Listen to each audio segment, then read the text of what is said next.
Now is when we find out just how good these microphones are. And if they pick our voices up really well. Yeah. We could. With all the sound I suppose I could do the whole DJ thing and be like, yeah. Yeah, we sound good. Awesome. You can hear us. Yeah. Now is when we find out just how Looks good like we're these live. microphones Yeah, we are. are. Indeed.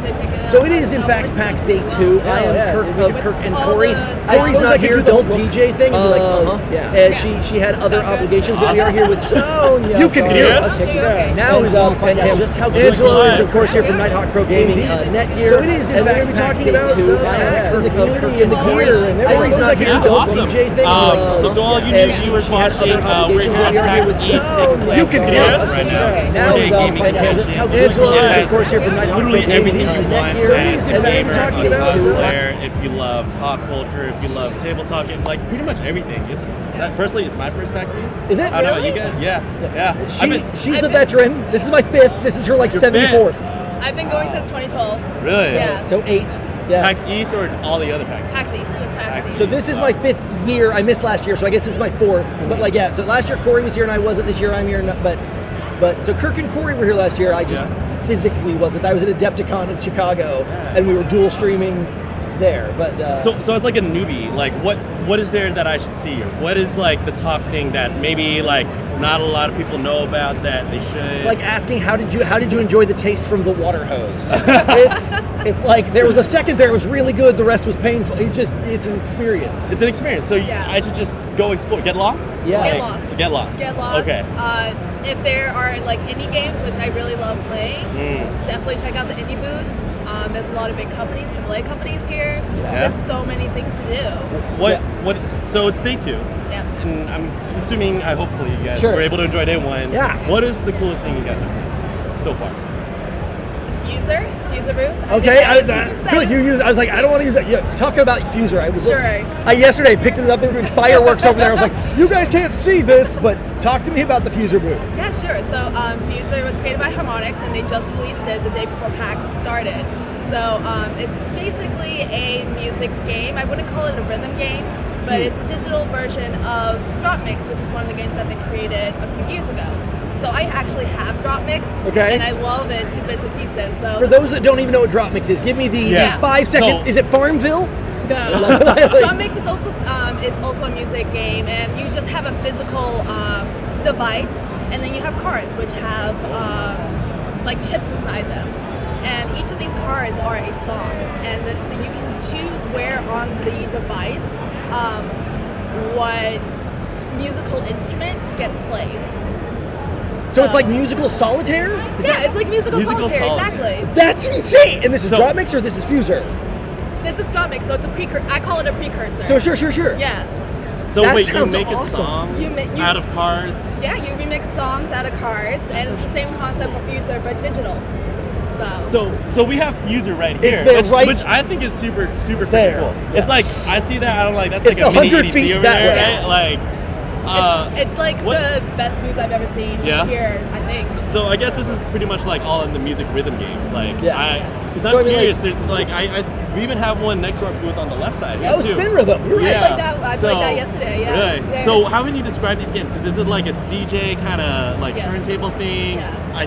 So the other one was you put down cards. Like that's. Yeah, and so like how Kory, who is of course not here, but Kory is a singer, music aficionado, like majored in music in college, like thinks music isn't nerdy. She's wrong, it is. Love you, Kory, but she wants to do like a Twitch sings stream or start adding more music. These seem like an interesting way to make that interactive and fun. And I think with me, it's like, okay, so growing up, like, you know, obviously there's like Guitar Hero and Rock Band, and some DDR. If you haven't got DDR, that was my thing too. But like, so Guitar Hero, I have trouble with that orange button, you know what I mean? Oh, really? Like, like you gotta reach down there. Yeah, I'm like, so I can't really make it past medium to hard. But then I remember when DJ Hero came out, like that was the thing that I was into, which is like weird, right? Because that was the one that kind of flopped. It's like more complex. And but okay, I think one, it's the music that you are playing, right? Because like I like rock, but then like I remember when DJ Hero came out, they were like mishmashing all the songs. It was like now you got pop, now you got hip hop, now you got classic like hip hop, classic EDM, and I was like, ooh, these are like songs I've never heard before instead of like my dad's music. And so, and for the record, I mean, you give me some CCR and some Queen, and I'm good. Yeah. But like, which is my dad's music. I'm not that old. Yeah. But like, but I was the same way with rock. Like, not rock. Everyone was like, Guitar Hero is awesome. I'm like, okay. Then Rock Band came out. I was like, well, wait a minute. You mean I can now sing? Because I can't sing, but I can match tone just fine. So like now it's I can That's drums. kind of singing, right? Like matching tones in a way. But like they took it away from this dyslexic nightmare of buttons and made it. They took it into different realms of brain. I was on it. Different realms of brain. Okay, so I really like cognitive science. But like, I love it. Yeah. No, I want to start using that because I just different realms of brain.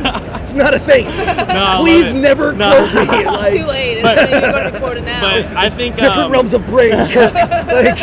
But I think it's interesting to see like that the next evolution of music rhythm games because obviously I think Guitar Hero and DDR, Rock Band, those are the big ones that I remember. Right. Now it's kind of like a Wild West again, where I feel like there's no big player, so everyone's going to come back in and start innovating and doing their own kind of thing. You never know what they're going to get. And so this is going to go like this doesn't need to go down the rabbit hole. You guys can stare at me blankly and we can forget I said it, or we can touch on this. But so like we have the history of video games. It's from the very early.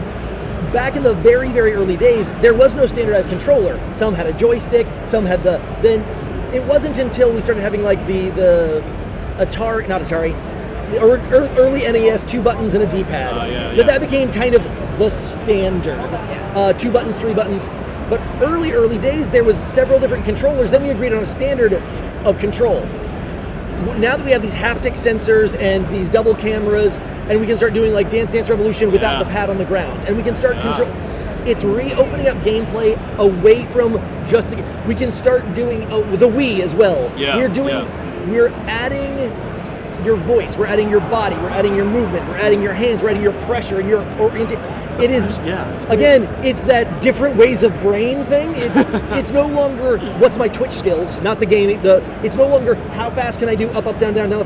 How fast can you react? It's not reaction anymore. It's now how precisely can you react. In Rock Band, can I hit that note?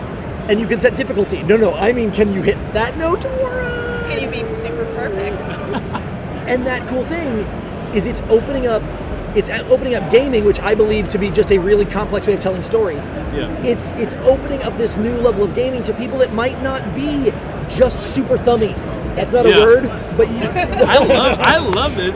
I need to start learning a lot of words today. Yeah, like seriously, welcome to lexicography with Kirk. I need a whole dictionary published for you. But so I mean, I have gone and watched people that were semi-professional or professional Call of Duty players, and the things that they're doing with their fingers I can't play Call of Duty, I don't have fun with it.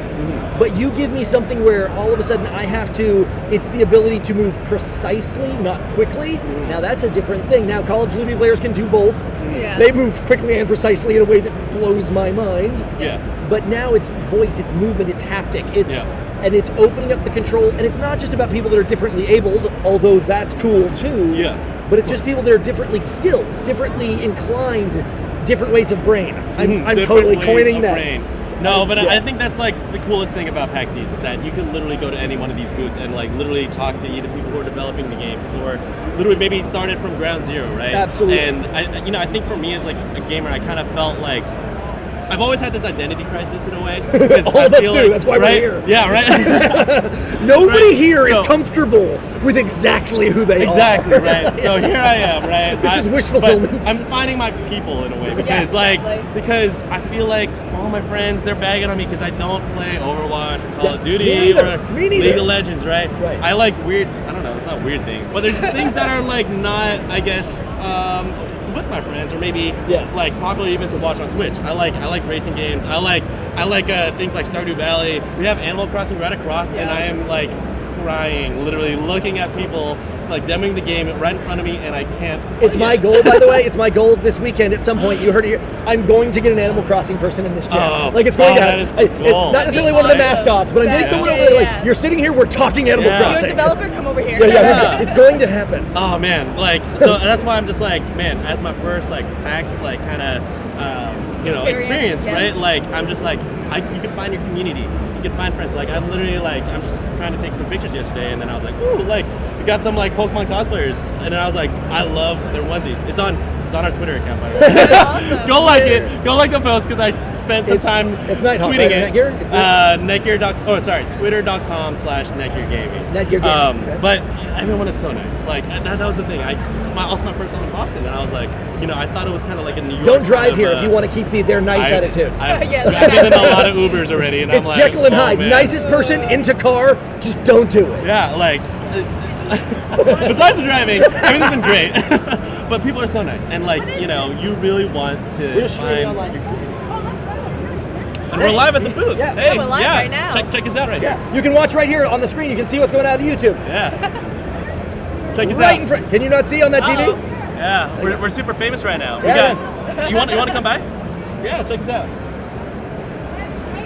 We got I'm really blind, like really small. No, come No worries. No, this Come on is in. the beauty of doing this completely come on live. Because we got people from PAX. You're just live like- on the interweb. That's not a word. Say hi to your audience. Hello. Yeah. What's your name?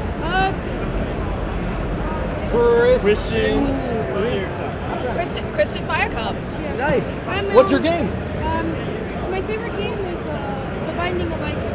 Binding Nice. of Isaac. That's a classic. I like it. Anyone in the chat who played it? Hey, comment your favorite games. Yeah. Awesome. I do Yeah. World of Warcraft. Really? Awesome. Hey, come here. What is where can Come on people up. watch you? Are you Yeah, on where's Twitch? your- I'm on YouTube. On You're on YouTube? YouTube. Perfect. We're on You're YouTube right now. as What's your well. channel? YouTube. Christian Fire Club. Christian Fire Cup. Awesome. Everyone, out if Christian you're Fire Cup. everyone watching right now, check out got a chair. youtube.com/Christian Fire Cup. Awesome. The third chair. Finally got a Yeah, chair. man. We'll check you out.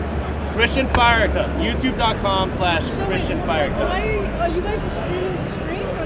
We're just chatting, yeah. We're just chatting. We're having a good time. Yeah. Right in. Actually, Come I'm in. going around interviewing people through my minor podcast as well. Is there any chance I can actually Sure. Hit us Come up. on. Yeah, no, absolutely. Let's do it live. We got so Let's much do live. time. Come on Let's over do it here. live. We're Have a doing a seat. 2-hour live stream, guys. So please Yeah. come by. Kory Lynn, hello. We're Hey, live right Kory now. Lynn. Hey. So if anyone's confused about, so I do a show, Christian, just I do a show every week called This Week in Geek with Kirk and Kory. This is our logo, Kirk and Kory. That's Kory. She couldn't be here. She's in DC. So, but yeah, so Kirk and Kory. That's Kory in the chat. Well, So it's really nice to meet you. you as well, Yeah, Christian. Of course. Yeah, how about we reintroduce ourselves for the chat? Yeah. Absolutely. People in here. So I'm Angelo. I'm here for Netgear and Nighthopper Gaming. We're here to partner up with Seagate for this awesome booth for PAX East. Personally, it's my first time, and I'm just really out here to just meet some awesome people. Make some awesome content, and of course, be here for you guys because we want to hear from you guys. We want to hear from our audience because sometimes, when I'm posting to Netgear, I'm just like, we can't get that full-time interaction or that real-time interaction. That real time. Yeah, exactly. And you tell us about yourself. Yeah, I'm Sonia, otherwise known as Neo Coolstar Cosplay. I am a cosplayer, and right now I'm cosplaying as Kaisa from League of Legends. One of the fan art that someone posted on Instagram, unfortunately, I don't know the artist, so if one of you know, just let me know in the comments area. And I've been going to PAX since 2012, so I'm a big fan, big gamer. I actually majored in game development, so this is awesome for me to be at. Yeah. Nice. Oh, wow. So, Hi, yeah. my name's Christian. I'm a very small podcaster and YouTuber. I develop a few games in my spare time, and I'm happy to be here. That's awesome. Is this your first PAX East? No, this is my second. Awesome. Me and my friends over there are making a yearly thing there. That's We go awesome. over to Boston. So what do you do on YouTube? What do you, So I'm a very minor. This is gonna sound silly. Minecraft/gaming YouTuber. That doesn't sound That's cool. cool. That's awesome. I actually just hit 600 subs. So 600 subs.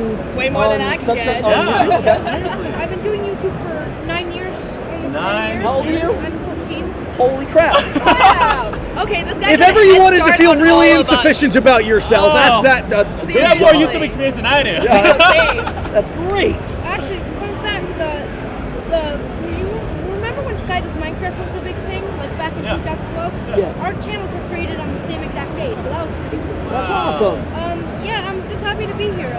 I run, my YouTube channel, Christian Fire Club. So you said you were interviewing people for your podcast. Yeah, What are some so- of your questions? So my question is though, like, what is this booth about besides live streaming? What That is an Angelo question. Besides live streaming. All right. So here we're partnering up with Seagate, but the beautiful thing about this booth is that it is pretty much every gamer's dream, right? So we have Seagate, we have NZXT, who's also a partner of Seagate, who have graciously offered these beautiful PC towers, which unfortunately the camera cannot see. You can't see the awesomeness of but it's awesome. But like really we have everything. We have a whole. I want to get the camera and just show it.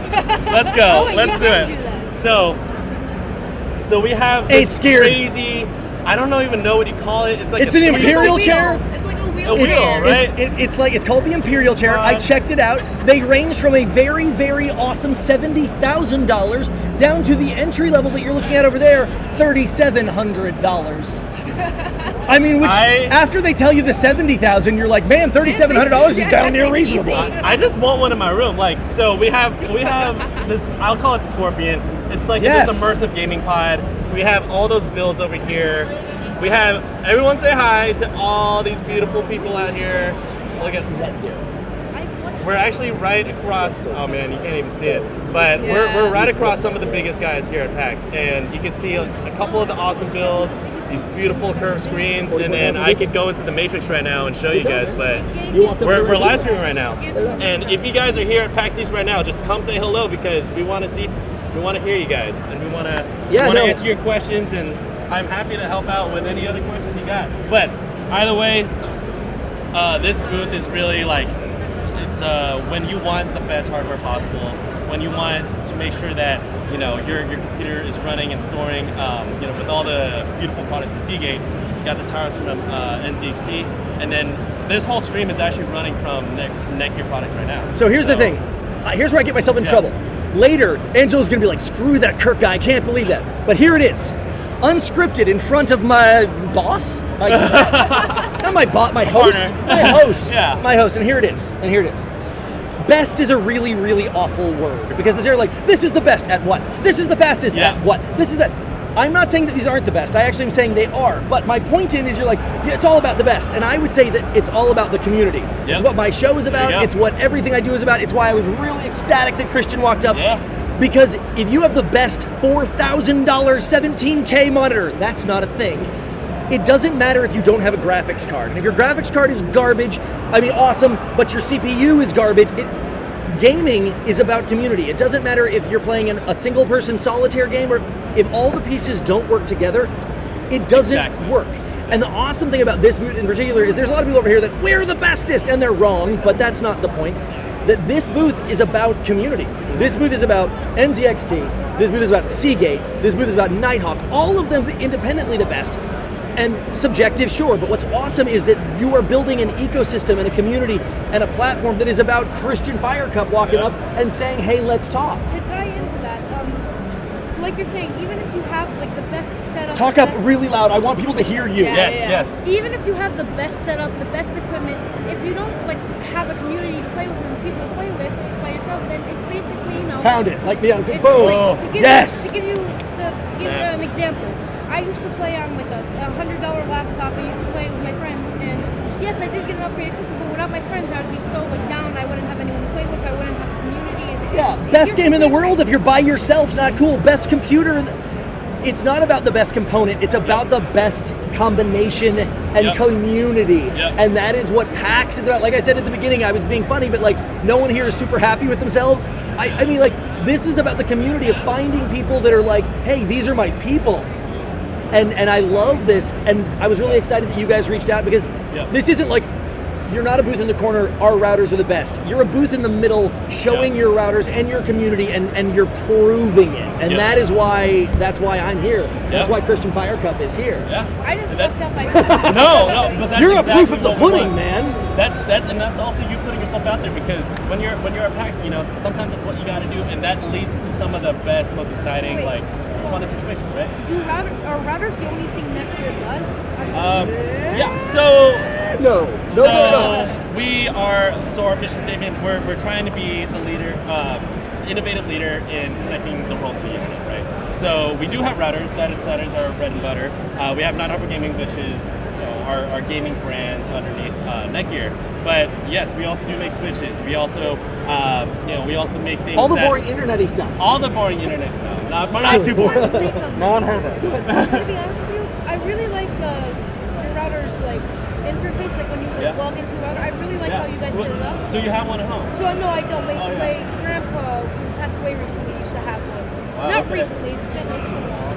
No, it's fine. Oh no, this is great. This is great. I love We're just roasting people at the stake. Look at this. Come on, it's like look at this little effect. Yeah, that's good.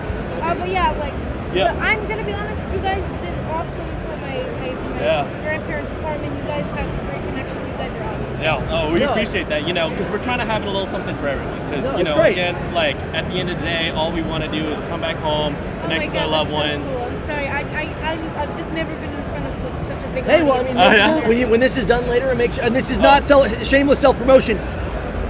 Make sure you go out and share everyone and point them back to this video because this is awesome. I'm so happy you wanted by because you're the example of everything You are everything that is right with this place. Yeah, exactly. And you just completely put it all on the table. It's like it's really all about community. It is. And like, I have a question for everyone at this table. Hit me. Yeah. What are all of your favorite games?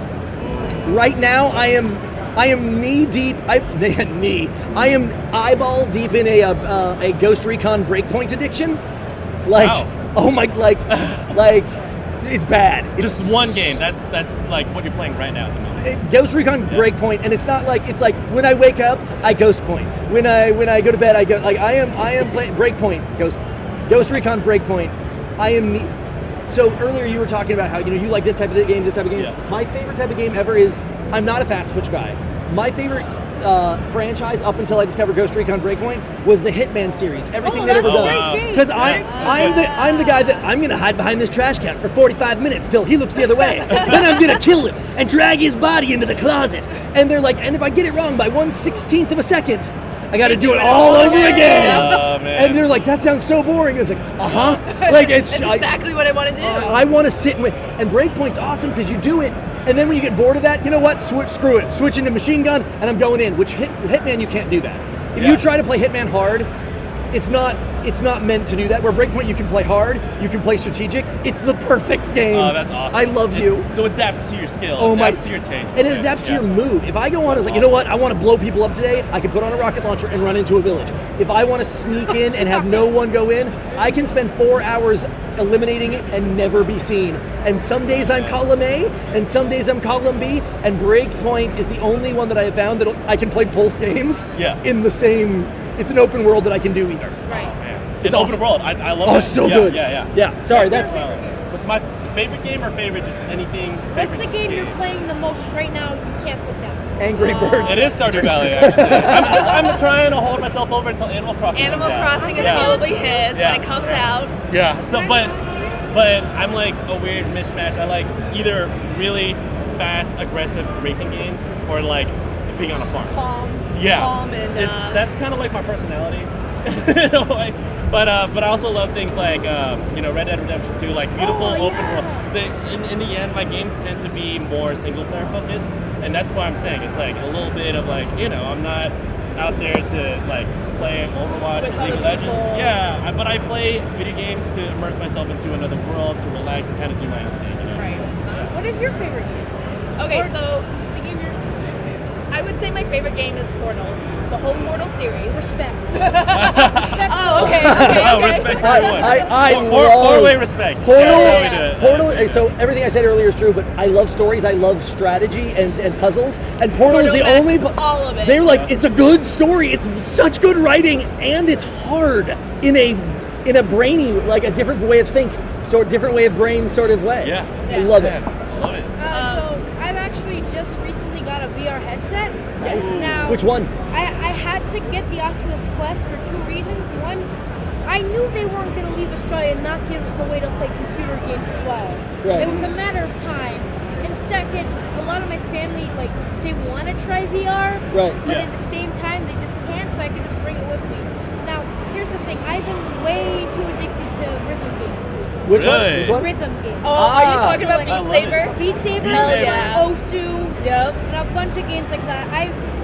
I've been like super addicted. I was born with a rhythm deficiency, so I am not in any way tempted. I'm like, and Kirk no, is gonna walk out we're done. Like I was like, that was embarrassing in every possible level. We were just totally talking about rhythm games. We were. Well, no, I love it because there's so much fun here, right? Yes. Actually, I haven't found any yet, so that's the problem. Fuser. Fuser. Well, technically, Fuser is not. Well, that's the only one. Technically, Fuser is not a rhythm game, guys. There's also one right behind us too. Spin Rhythm XD. You'll probably like that one. Yeah, So that one's actually, cool. My favorite rhythm game right now, like it still has to be Osu, because Osu's good. I don't. If you know about the game, if you don't know about it, it's a game where you have either a tablet or a mouse, and you have two buttons, and you have to tap circles to dribble. It sounds boring. No, that sounds awful. Really good. It's a lot of hand-eye coordination, which we talked earlier that Kirk does not I don't mean it sounds awful for them. I just mean that it sounds like it would be the most like, stop it. It's like I'm back in 3rd grade on the playground getting picked on. Oh, like believe me, I've had some pretty oh my god. So here's one thing. I used to be able to play 6-star songs in this game, and that it is a pretty high star level, and I was about to be a 7-star. Yeah. But now I haven't played in 2 years because of this one. You gotta practice. Oh, really? So I was about to beat this level, and then what's it called? My dog came into my room. Did dog get your homework? No, my dog didn't eat my homework, but he's kind of a big dog, and he pushed my chair over, so my hands fell over my A and S button. Yep. So I couldn't finish the level, and I got so mad, so I just stopped playing. It's the dog's fault. The rage quit is strong in this one. Awesome. Yeah, awesome. no. But yeah, Ghost Recon, I actually meant to pick that game up recently. I just never got to. Is it worth it? You're talking to the guy who loves it. So like my only I bought the like $40 version, not the $80 version, and that's my only regret is not manning up and just like ponying up the cash and buying the one with all the extensions. Because like I'm now done with the entire main quest, and now I'm literally I'm done with the entire main story, and now I'm just going around and doing like open world mini missions, and I'm like, when's the next DRM coming out? Yeah. That's really cool. That's really cool. Awesome, man. Thank you so much for coming by. You're great. No, we really appreciate it. This is exactly what we want. This is exactly this what is so perfect. this whole setup is. Totally unscripted. So that was I couldn't have planned that if I had tried. Yeah. Awesome. Thank you so We got a comment Thank too. you, Chris. Best Saber, yes. Thoughts on Untitled Goose Game? We are not talking about Untitled Goose Game. We are not doing it. That's No, impressive. we are doing it. Thank you, sir. Hey, no, we appreciate it. Thank you so much for coming. Thank you. Yeah, of course. So Untitled Goose Game, Kory found like 3 weeks ago. Wait, no way. 3 weeks ago? Yeah. So I come my into the God. office. So Kory and I work together, and I come into the office, and she's playing. Oh, and, no, it's all good. We're like. and my squeezing children by. are It's like a big sandwich. My children are cackling uncontrollably because they're in the shop, and they're playing the Untitled Goose Game, and I was like, "What is this?" First off, I hate geese with all that I You am. hate just geese. Okay. Yeah, I have a bad childhood experience. That They this, attack you. Yeah. Okay, yeah, With this game, and this game does a very good job of explaining why I hate geese. It's a very well envisioned game. So it is just completely reinforcing every single thought you have. Geese are evil, and this is your opportunity. Like, I am more okay with Manhunter and like Shark Evolution, because then at least you understand that you're trying to kill people. Yeah. The goose is like, oh look, it's beautiful. No. So I mean, I was actually pretty interested in it because of course I was like trying to say like, I like this weird taste of games, right? But that's why the indie kind of Mega Boost section here is actually really dope because like they have a lot here, right? And the thing with Untitled Goose Game is that it's different, and so that's what I love about indie games. I actually haven't been able to play it, but from what I understand, it's all about you being a goose wrecking. I actually have it right now on my Switch in Really? my bag. Is it worth it? You say It's it's worth worth it. It's it. worth it. All right. It is That's a already goose. selling me enough. You are playing. It's a puzzle game, which is It is I cool. love puzzles, Yeah. and it's a sequencing puzzle game. So you're like you have this list of mayhem. You must do this thing, and if you do them in the wrong order, it won't work because the gardener is trying to stop you. So like you have to turn on the water. Great. You have to do the thing. If you do it, and then he goes and turns off the water, it doesn't work. Yeah. So then you have to distract him, turn on the water, and do it. So it's a sequencing puzzle game. It's actually insanely fun. Okay. So you do all these tasks. Okay, make sure you do it. See, that's awesome. Like, And I mean, it's not necessarily 100% in the same order because sometimes not. it's like, but these two have to be in this order, and In order for something to trigger for the next one. Right. and then you gotta just keep on doing that. and then some of them one of my favorite games in history before the advent of awesome technology was the Mist Ribbon Exile series. Okay. And my favorite thing about the Mist, are you familiar? Nope. Time to explain it. This just Played in. like in 5. Kirk is old. That's what just happened on this stream, is that I'm a decade older. So Mist Ribbon Exile, they were storybook games, which is to say, Mist specifically, they got better is, it was a single picture, and you could interact with things, or you could look right, and it was look right. There was no... Oh, I've heard of this game. It was, you could look up, it was literally, you could look and you could go, okay, go forward, and you go one picture forward. It was basically like old, the old text-based game, but it was image for image, and the mouse, you could interact with each item. But you couldn't interact with everything. Now, the reason this was interesting is that's cool. The first puzzle in every game was to figure out what the puzzle was. And you're like, that makes no sense. No, you're wandering around, you're like, hey, look, a fountain. And like, so for example, you're like, hey, look, a fountain. And there's a pirate ship in the fountain. That's really interesting. And then there's a button. I wonder what would happen if I push the button. And you push the button and the water drains out, and now the pirate ship is sitting on the bottom. And you're like, that's weird. You hit the button, it fills up. You hit the button, it goes down. You hit the button, it goes. You're like, and you can do this forever. Nothing happens. Yeah. Half an hour later, you're wandering somewhere else, and you see the bay, and the bay is strangely round, and there's a pirate ship in it. And you're like, wait a minute. And you go back to the other side of the world, and you hit the button, and the water drains out, and you go back to the other side of the world, and now the pirate ship's on the ground, and there's no water in the bay, and you're like, everything in this world affects something else, but you don't know what, and there's no story. There's a huge story, but you don't know what it is. That's cool. You can and so as you go through, you'll find a page, and it'll explain it, and the page will explain some the puzzle of the game is solving the puzzle of the game, and that is, what is the puzzle of the game? It is mind-blowing. It's so meta, and it's brilliant, and each one gets more complicated. And then you find out that you were in fact trapped in a book. That's why you're finding out, and that you have to find the pages of the book to restore the book, to get out of the book. Yeah. But then you have to think, oh, it's so awesome. Yeah. Mist Ribbon and Exile was the 3 of them. And the lore of the world of how it works is, and then you find, it's physics based and it's mastery. It's awesome. The reason I bring this up is like, it's the point of the game is to figure out the point of the game. Yeah.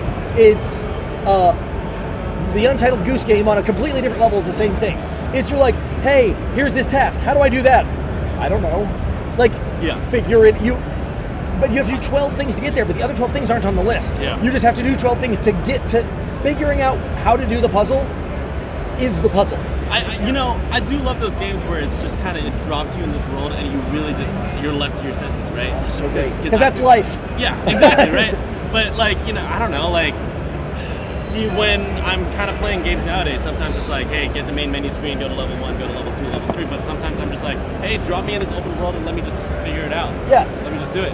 Yeah. Yeah. No, I mean, because sometimes you don't want to do the next thing next. You want to do the last thing next, or like That's why I've been stuck on Breath of the Wild. If you guys have played it. Breath of the Wild. Breath of the Wild. Currently playing it. You're currently playing that right now. Yeah. I am also stuck. Yeah, because it's just like with me, I just want to do everything, so I just literally just end up just hanging out, and then 2 hours has passed, and I'm like, I didn't do anything. I've gone to zones that you're not supposed to go to yet because like you don't have the proper equipment. And I'm just like, I'm going to try and figure it out without having the proper equipment. Yep. Obviously, I'm just going to die 5,000 times. But yeah. So, real quick breakpoint story. I got to this one. They're like, do this mission. I got to the mission. They're like, recommended level 250. I'm at 156. And I'm like, this is going to be hard. Like 4.5 hours of hiding in a bush and picking people off for a while, and then they swarm you because they figure it out. But then it's the hiding and the moving and the crouching and so it took me 4.5 hours to do what was supposed to be a simple mission, but I was 100 levels under. But like that's my level of insanity. It's like no, I will not be told I can't do this. Exactly. And I think Breath of the Wild was really meant for you to just like even go to zones that you're not supposed to go to. There's like you're like literally you're allowed to, and honestly I feel like to some extent they kind of encourage you to like die and like fail, and like they'll set you up to be like, oh wait, I am not supposed to go here because there's a big monster that literally none of my weapons will ever work. So okay, I'm not supposed to do this, but at least I tried. At least I tried. And it also I didn't fail. I failed with style. Yeah. Sorry. I mean, no. But it also helps because like now you know like what you're looking for to defeat this like monster or thing or puzzle. Yeah. You'll kind of like take a little shortcut and then realize, oh wait, I should start collecting these things and these things and these things in order to be like when I'm supposed to be there. Yeah. I'm ready. I mean, it also reminds me of the first time I ever played Dark Souls. Yeah. There's actually 2 paths in the very beginning.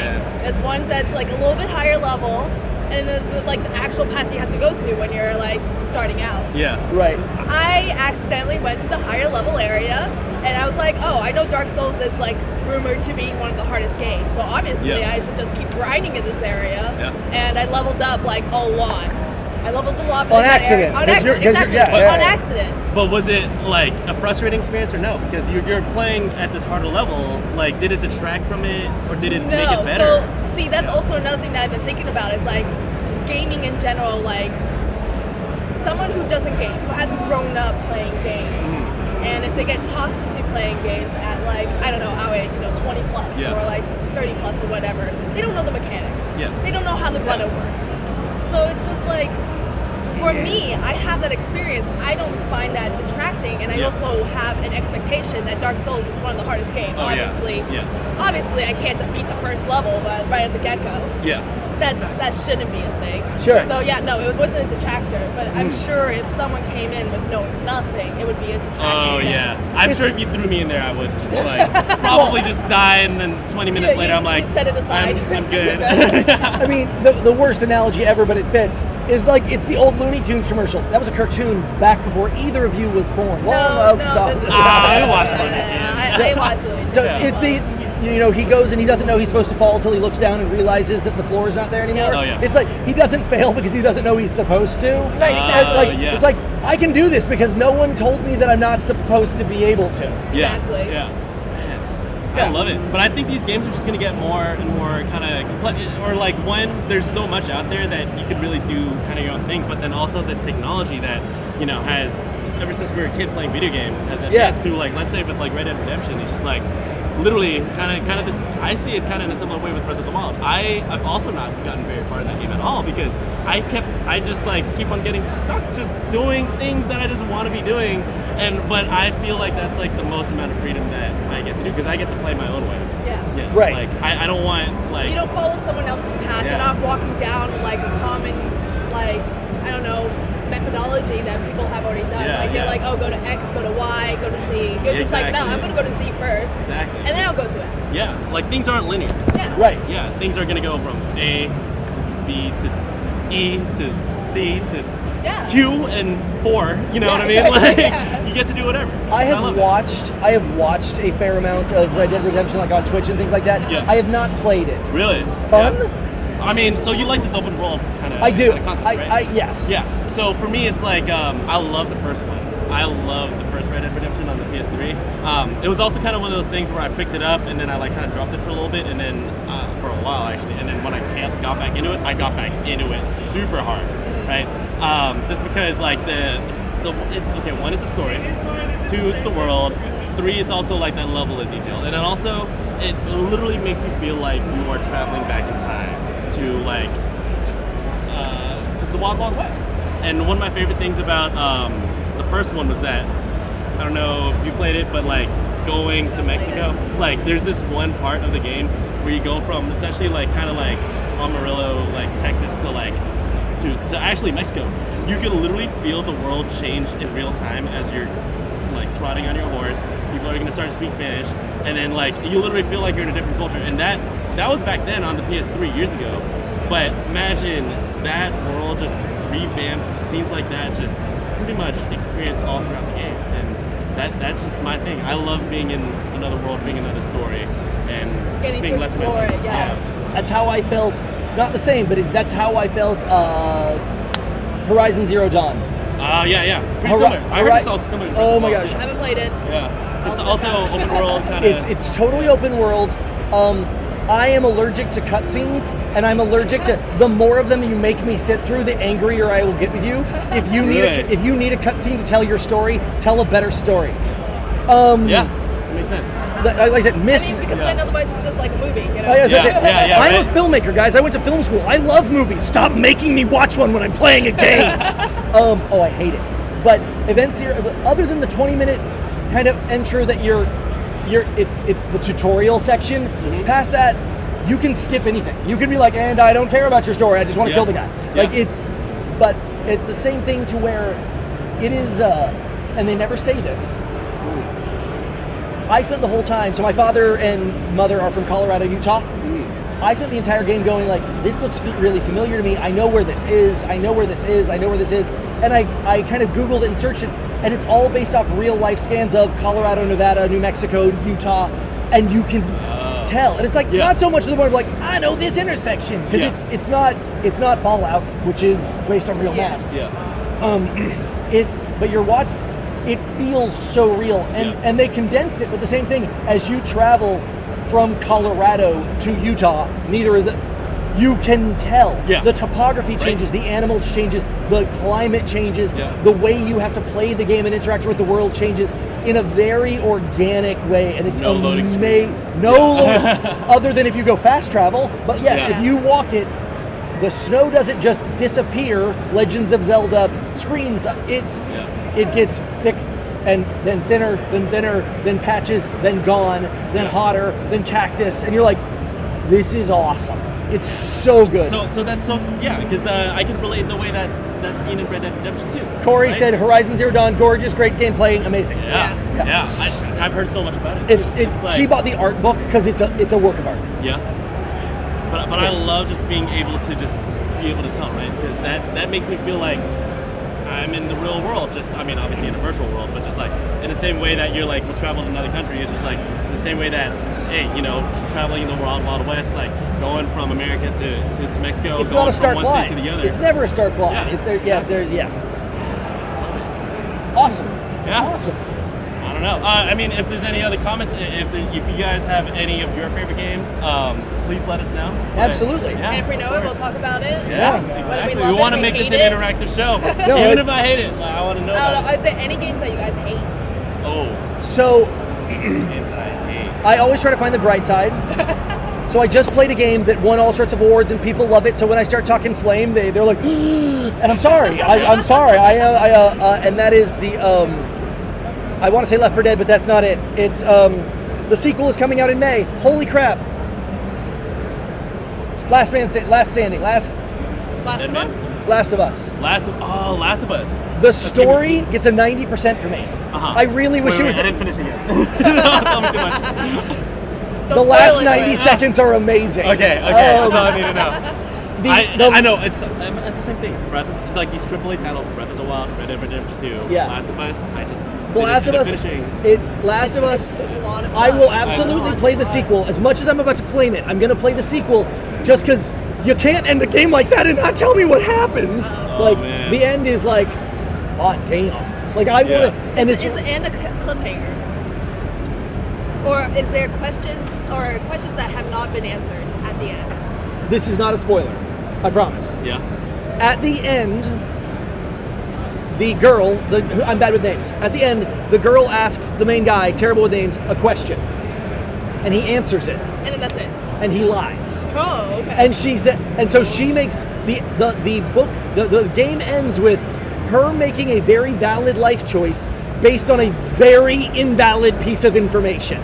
So the game is over, you have beaten it, and she looks at him and says, hey, and asks him a question, and he goes, oh, and he lies, and she goes, okay then, and it ends, and you're like, and now the sequel 6 years later is 6 years later, and it's her finding out the real answer, and you're like, oh, okay. And so that doesn't tell you what he asks. It doesn't tell you what. So like, you did a very good job explaining that without me being like, "Oh my god." No. You don't. No, it doesn't spoil it. Thank you. She asks a question and he answers it. Yeah. And he lies, and you're like, and she bases how the game ends on that answer. And 6 years later, she found out that she was lied to. This is that's the end of Last of Us. So it advances 6 years. Okay. It is my understanding. Based on I just stopped asking questions. Based on the trailers, it is my understanding that the sequel is in real time to the sequel. The last one was 2015, 2014. This one's coming maybe earlier. 2020. And but then the next one's 2020, and that it is in fact that amount of time later. So what Ellie? Yeah. She was 12 in the last one, and she's 18 now. That's really cool. And having lived, or 16 or 15, it's several years later, and she's lived the last 2 years of her life incorrect. And I will say, the story enthralled me. It's the only reason I finished it. The gameplay, I almost broke my remote 1,000 because I hate it so much. Yeah. I hate everything about it. There is nothing good to say about the gameplay. I hate it. But the story is so amazing that the fact that I hate the gameplay as much as I do is true. As the filmmaker storyteller, the story is that good. Yeah. Because I hate the gameplay. The story is that good that I finished it. Yeah. Because I had to know what happened. What happened. Yeah. That's the beauty of a good game. Right. It's the story. Yeah. I love it. Yeah, I gotta go back to do your actual job. I gotta talk to people, all right? So I really as opposed to what? I'm talking to people right now. Talk to more people. Yeah. No, I'm kidding. Awesome, Angelo. Thank you. But no, I appreciate guys, of course, being on stream. I love being able to obviously put interactive content up because we're all, at the Nicker YouTube channel, we're always experimenting with new types of content. We want to hear from you guys of what you guys want to see. If there's something you want to see at PAX East, comment on it. I'll be taking over the Instagram stories on Instagram.com/NighthawkGaming. So check it out. If you comment and let me know, I'll go see it. Same with me. We do a thing on Kirk and Kory called Remote Control Kirk or Remote Control Kory, which is I have my IRL backpack here, and later if you're like, man, I really want to harass the Animal Crossing people, I will put on my IRL and I will go harass them Remote Control Kirk. I have no brain. I'm just an autonomous unit of you. Yeah. So hit us up. Yeah, hit us up. Tell me what to do and I'll do it. Awesome. Thank you, Angelo. All right. Thank you guys. I appreciate it. Yep. Bye. Bye. Yes. Come on. Bye, chat. Your timing is awesome. Get out. That is off. Ooh, kick me out. No. Yep. All right, hey, thank you, dude. Awesome. No problem, man. Come on over. Slide this back. Slide this in more. Yeah. Come on over, sit on down, get all comfortable.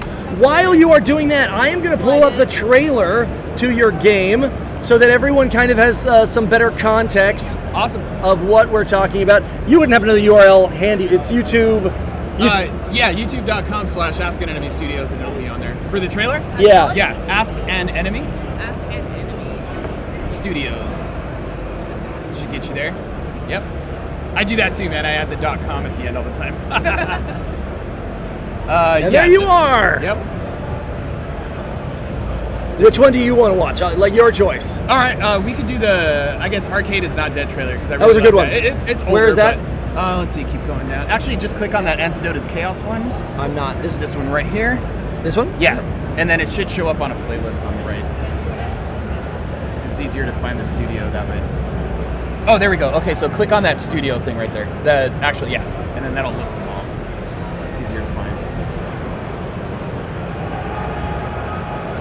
Okay, guys, I know this is super compelling. I gotcha, but I know, but just staring at the screen. Everyone's like, what? Fuck, you could have just played anything, man. I didn't know we were. Oh, no, don't worry about it. I saw it coming the last not at second. all. Yeah, so actually just go ahead and play that one because it's our. That's the Switch announced That's trailer. not even what I meant to do. I meant to do. Come on! Not even close to what I meant to do. So, sorry guys. And 16 million.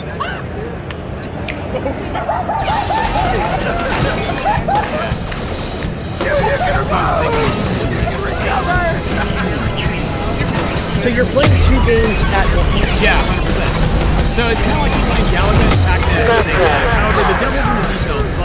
A lot of people kind of feel like it's overwhelming because there's easy things but you don't have the parts. But quite honestly, there's a difference between both sides in that the left side doesn't take damage, the right side does. So even though it looks all super chaotic on the left, all you're worried about is just fucking shit up, messing shit up. Messing stuff up. I don't know their policy. Okay, yeah. I'm really bad at that. I super apologize for that. You're just basically, killing some stuff, getting some points on the left side. The right side, you're basically recovering resources to help you multiply those points. Okay. Yeah. And so this is. Oh, so we probably need to explain it again because the trailer was extended. Oh. Sorry. So talk to me about this game. You're playing Pac-Man and Galaga at the same time, right, on the same screen. Right. concurrently. There's no one to the other. It's at the same time. 100%. And so there is. It's all about shifting your attention as opposed to because like you're saying, a lot of these games that try to do that kind of thing will make you do one, then flip over to the other, or that kind of stuff. But in Tracker, basically what you're doing is you're controlling both and in real time at the same time. But there's different things you can do. So, for example, on the right side, when you stop on a resource, you're invincible on the right side so that you can look over here and start killing enemies on the left. The left side's the only side that gives you points. The right side is what multiplies those points. So you can't do one or the other. You have to be doing both. Like mature audience. Nice. Taking multitasking to the next level. 100%. So we were the acronym is ADHD for a reason. We were texting a little bit last night, and I was making it very clear that this is evil. This is a special kind of sadist. Right. Like it's ADHD. It's like both penalizing and capitalizing on neuroses to a new level. Right. How did this come about? So I kind of played a game that was sort of similar. Have you ever heard of Brothers? No? Okay, so in Brothers, A Tale of Two Sons, it's a really great game. You're controlling two brothers, one on each stick. The first time you play anything like that, your brain gets scratched in a really weird way. You're like, I can't. Yeah, it is. It's definitely like, what is going on here? But the thing is, the more you play it, the more you get used to it, right? And then, so the thing is, in that game, though, they're on the same screen. So when one brother crosses the center of the screen, you kind of lose focus on who you're controlling. And in the process of trying to solve a puzzle, so for example, one brother's pulling a log, the other brother's turning a wheel or whatever. But when they cross the center and they're doing that, you lose focus on what's going on, and it's like, But the sticks don't cross. You're still controlling left from right and right from left. Exactly. So in my game, that is hemispherical on a just neuron. You're like, oh, okay. So the way I thought of solving that, it was basically just split the screen in half, give you two distinct things to do, and then still give them interconnection. Because the awesome thing about Brothers is that one brother will help the other brother by doing something on the opposite side. Sure. So with this game, that's kind of what I try to do, is still keep that connection of why these two things are happening. So that's why I always say devil's in the details. It's like getting your hands on the controller and understanding doing this and doing that at the same time. It makes a lot more sense than the videos might let on. I go for chaos in the videos just because it's awesome. I love Doom and I like stuff blowing up. Everybody loves Doom and Quake. So I just kind of do that too. And so you programmed it yourself. You had it programmed. So this is 100% you in your basement. Nice. In your basement. Yeah. So kind of make assumptions there. You in your ivory tower. Yeah. Which one of those was closer to correct? In the middle, maybe. Okay. Yeah. On the first floor of the house. Yeah. Right on. Yeah. So basically, I wanted to make a game when I was starting to make it. I didn't know how. So I thought the natural thing would be go to games over school. That was a complete waste of time. It was my decision, but the school didn't teach me the way I wanted to learn, so I just dropped out. It just did not work for me. That doesn't mean it doesn't work for people out there, right? Everyone has their way of learning. I like you a lot right now. I'll tell you why in a second. Cool. Continue. Yeah, so school for me was a complete waste of time, but I still wanted to make a game. So I was like, well, how do I make a game? Well, it was 2013 at the time. YouTube still existed. People are single-player putting videos up on YouTube. You can learn anything on YouTube. Yeah, but the funny part is, I learned how to code by watching videos on YouTube. On the left-hand side, you're trying to destroy those enemies and get your points. Because they while on the right-hand side, you're recovering resources. Passion and community, it's what I'm talking about. So you are doing two things at the same time, but it's kind of balancing, and then I just got a book, doing one while doing the other. And then started reading up on it and did that. You take and then I had to learn Unity to put it on the primary goal dev kit because you want to get a high score. The only way to keep your score though is to leave the level with it. So you need to make sure that while you're playing the game, you know when to keep your score, because if you don't, it looks terrible in the process of getting. But it's to show the progress of not only is your progress lost by just not if you had a leaderboard position, that position is also white. It's the whole theme of the game. It's like, don't give up. You might see something that looks tough, try it, and then if you fail, give up. I love this so much. So okay, I promised I wasn't going to be not promised anyone but myself. I promised I wasn't going to be overly promotional these 4 days. I have a book coming out in 6 weeks. Awesome. Oh, well, there it is. It's called The it actually goes on pre-sale this week. Whatever. Anyway, link right here. The link's right here. It's not. It's called The Very Best Bad Idea. Cool. And the entire premise, sort of, is what you just said, is that I have an idea and I asked someone else to teach me and they taught me wrong. And it's not that they didn't know, and it's not that they weren't trying to help. It's that the brain cannot accept information it doesn't understand. Yeah. So it has to enter correctly. And so what'll happen is how that translates to modern people is someone will come out and go, oh, I've got this great idea, and they say something like, that's stupid, stop talking. And it's not that they, unless you thought they were actually stupid, it's that they said something that didn't process to you. And so, again, my book's called The Very Best Bad Idea, and it's about embrace bad ideas. And if someone you respect, who you know respects you, tells you your idea is bad, that's awesome. 100%. You have found a way of thinking that no one else is doing, because your ability to communicate it, and I go to how communication is thought, and thought is communication, and words like different ways of brain. These things are, if you can't communicate it, it's a new way, so keep pushing, and that's what you did. And that's awesome. Yeah, it's just not giving up, but like you have to be pragmatic about it, right? Like Absolutely. I didn't know how to write a book until I did. Right, so it's kind of like you said, the idea of like, it just someone, if someone who you respect tells you that your idea is bad, you listen to it more than someone who's just coming up and just randomly telling you something, because you have respect for him and you understand that part of it. But it does make you think of it differently. Well, and even better though is it's almost subjective. Is if someone that you respect and respects you, moms don't count. No, they don't. They super. Don't. Oh, it's beautiful. It's the best game ever. Ignore mothers. Love you. Like, if someone that you know respects you tells you you're an idiot, don't listen, but listen more. It's like, okay, cool. Yeah. Someone that I know thinks the world of me says that I made no sense. I know that he's not being a jerk, or she. I know that they don't like, oh, you're amazing. Like, no. If someone that I know respects me is telling me this doesn't work, I haven't thought it through correctly, or I'm not communicating it correctly. The Very Best Bad Idea, available April 6th on Amazon. Anyway, link right here. So do you know who Jonah Berger is? No. Jonah Berger, he's a Wharton professor. He's a New York Times bestselling author 3 times. He's a doctor of applied marketing communications at Wharton. He has a book coming out next week called Catalyst. His book a few years ago was called Contagious, and it's about how communications spread. Okay. I got a hold of him and I gave him an early manuscript, and he's endorsing my book as being just an irreverent look at being happy about having bad ideas. And right. Yeah. But it's the same thing. I didn't know how to write a book. I sat down and was like, I'm going to write a book, and I started writing it, and I gave it to a publisher, and they're like, that makes no sense. And so I kept doing it, and I kept doing it, and finally they're like, it has to be 50,000 words, or it won't even. And I kept writing, and I kept writing, and I kept writing, and it's going to go to print at 68,000 words, and all of them. I mean, I did interviews. I got people who were so much smarter. I kept calling people, and I got people that were so much smarter than me to tell me how stupid I was, so that I could codify that. And it's what you're talking about. Yeah, 'cause it really is, man. It's just the idea of like just applying yourself to it, 100%. You're not going to learn until you try it, and then if you fail, then you fail. But at least you still learn something from failing. Absolutely learn something. Yeah.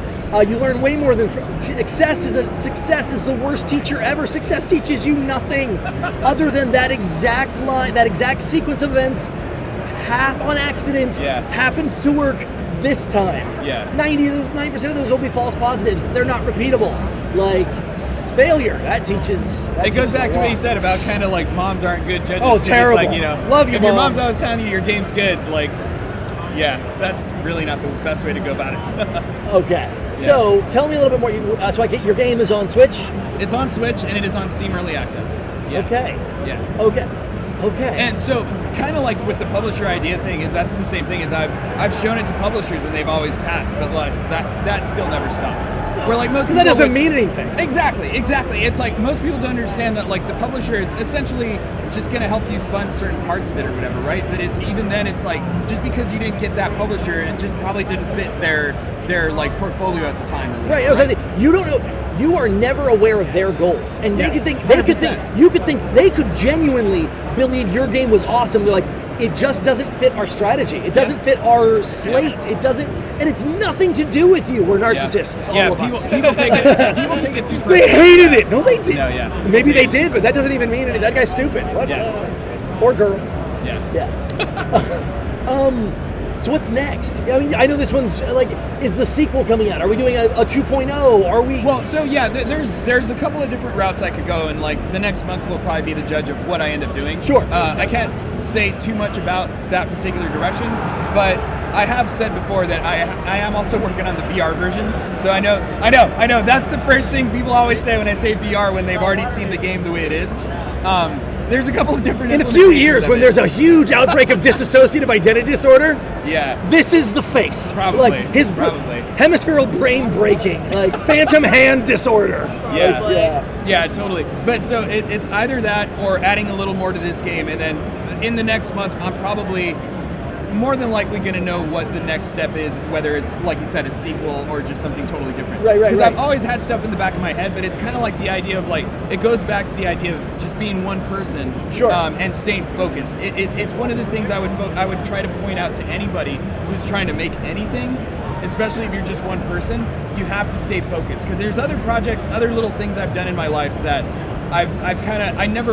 I had the goal, but I never stayed focused on the goal. I would always kind of like detract from it a little. Sure. But this one in particular is the first one where I actually focused like 100,000%. Like I missed marriages, I missed like parties and stuff. Not your own, I would hope. I know, right? No. Yeah, right. Yeah. My wife is still waiting at the altar. I think. I'll go meet her in a little bit. But yeah, no, 100%. She'll be there. 100%, dude. Yeah. It's the idea of like you need to stay focused. I'm not saying sacrifice that much. It's all an individual call. An individual call on everybody.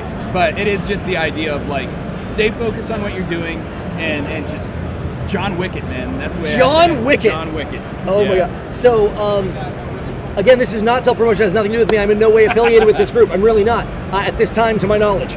I guess they could have a voodoo doll in a back office that I'm unaware of, but there's no affiliation to which I am aware. Are you familiar? Where are you from?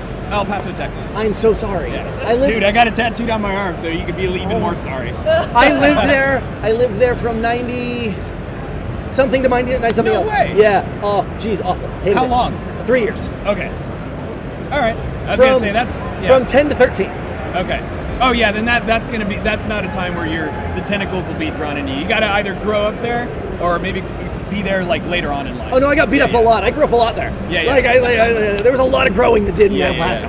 No, are you familiar or have you ever heard of MagFest or the music and game? 100%. Have you been? No, so I've always been recommended that because apparently everyone always says it is you've got good energy. You've got good energy. And you are MagFest. MagFest. It's a 24-hour kind of thing. Oh my, you are like sitting. So I've been twice.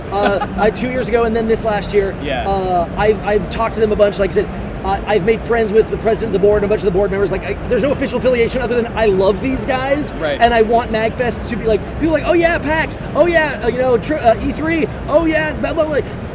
MagFest? No. Yeah. People need to know about this. Yeah. And yes, it sells out every year. It's not about their attendance getting up, or it's about people need to know about. It's what you're talking about. It's people that are like, I want this game to exist, and none of the publishers, none of the big people are doing it. Right. F them all, I'm doing it myself. Yeah. And you walk the Indie Developer Showcase, and and it's the most amazing your story over and over. I'm like, you need to get to MagFest. It just happened, so you missed it. But you're probably like the 150,000th person to recommend that, dude. Hit me up. Like I said, it's near me. I live in DC. I live down the street from it. Yeah. Please I come. did Sam Arcade in Washington DC, and that's where a lot of people also brought it up. That it's like it's a January thing, right? Yeah, it's New Year's. So yes, it's New Year's weekend. It's always the first weekend in January. Okay. So this year, New Year's was on a Wednesday, and it started Thursday. Like wow. It's like a hangover party. Yeah. Yeah. Huh. Yeah, no, I'll definitely give it some serious MagFest rules. Man. It's in the same place as KatsuCon. Yep. Awesome. Yeah, awesome. Same about 3 weeks earlier. Right. Cool. Yeah. Fucking A, man. Really nice venue.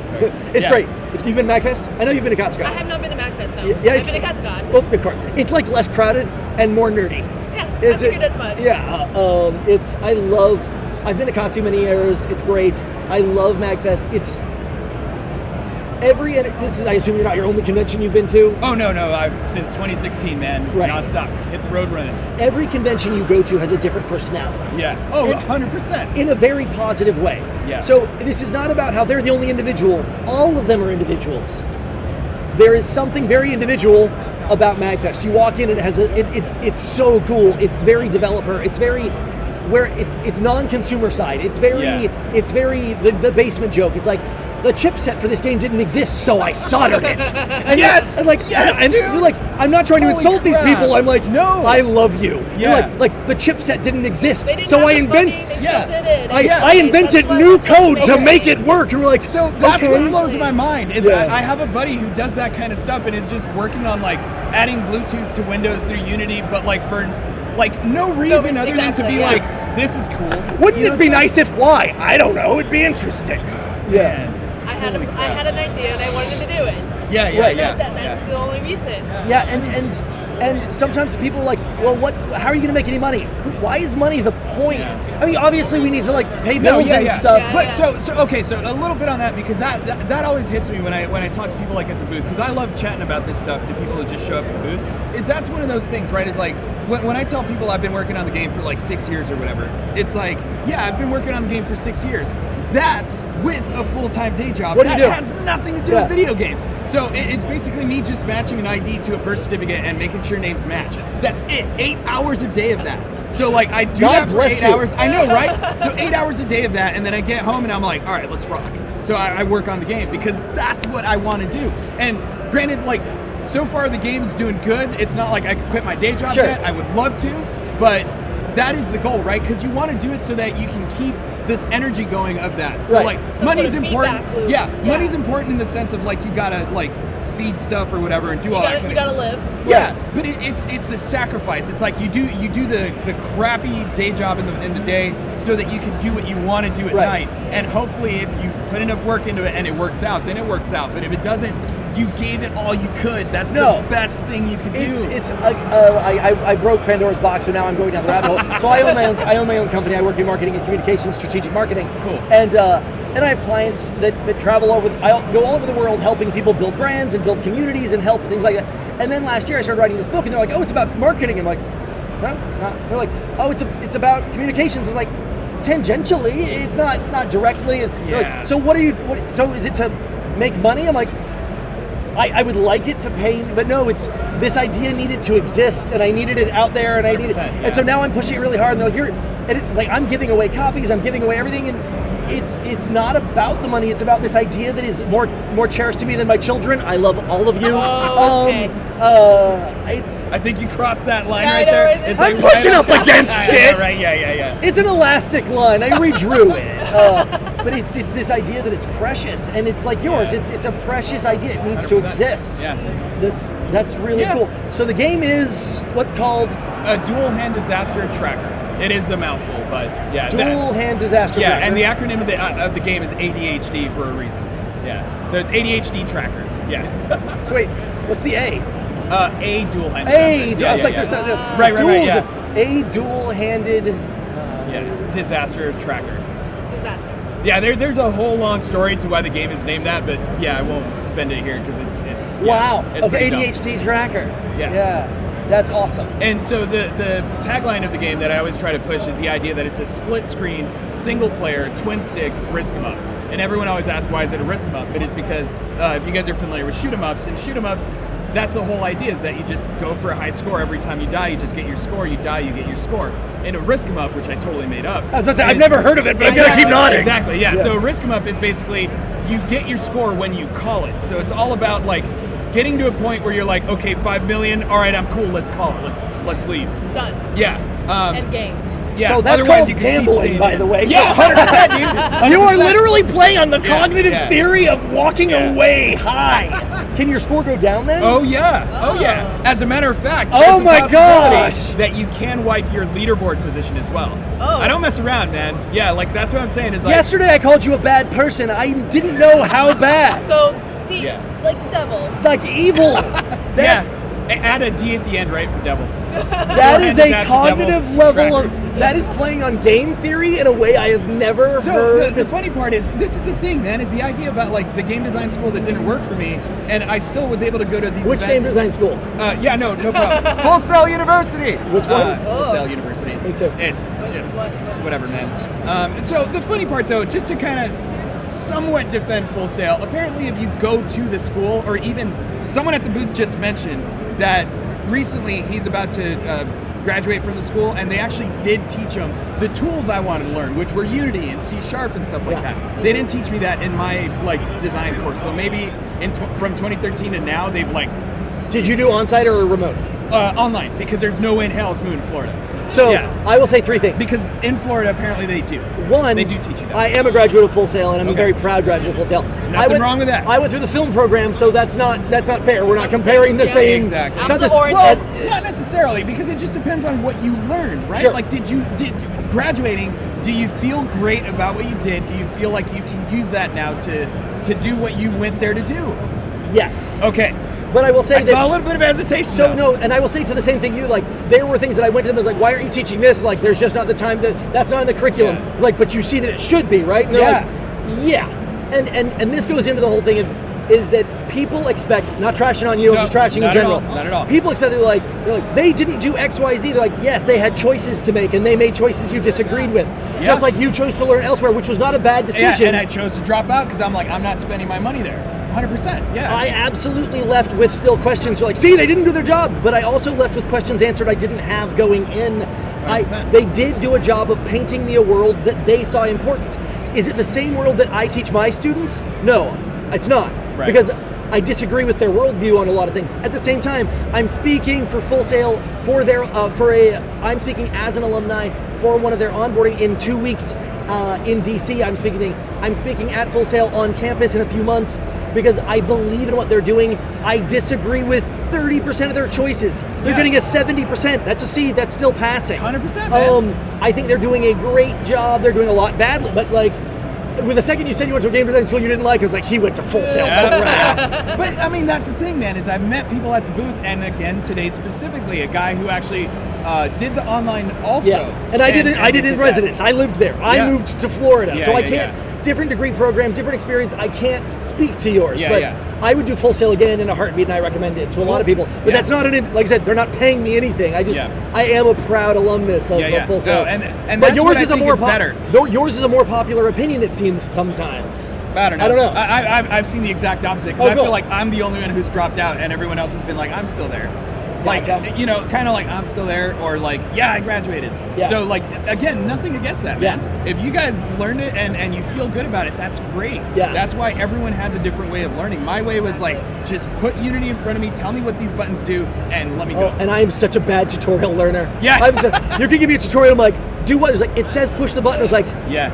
In the picture. It does. Yeah. I'm very dyslexic. I am very Socratic in my learning. And most teachers either love me or they think that I'm challenging them. I am challenging them, but I was you should. I was that made no sense. They're well, if you'd have listened, I was I was listening. You made no sense. Totally. Well, actually, kind of going back on that, I was a music major dropout also. Because the two things I always point out is that no, the music major was from UTEP, from El Paso. So basically, I know, right? Yeah. So when I went to UTEP for a music major, it was basically to be a teacher, and I didn't want to be a teacher. I wanted to be on the road and tour.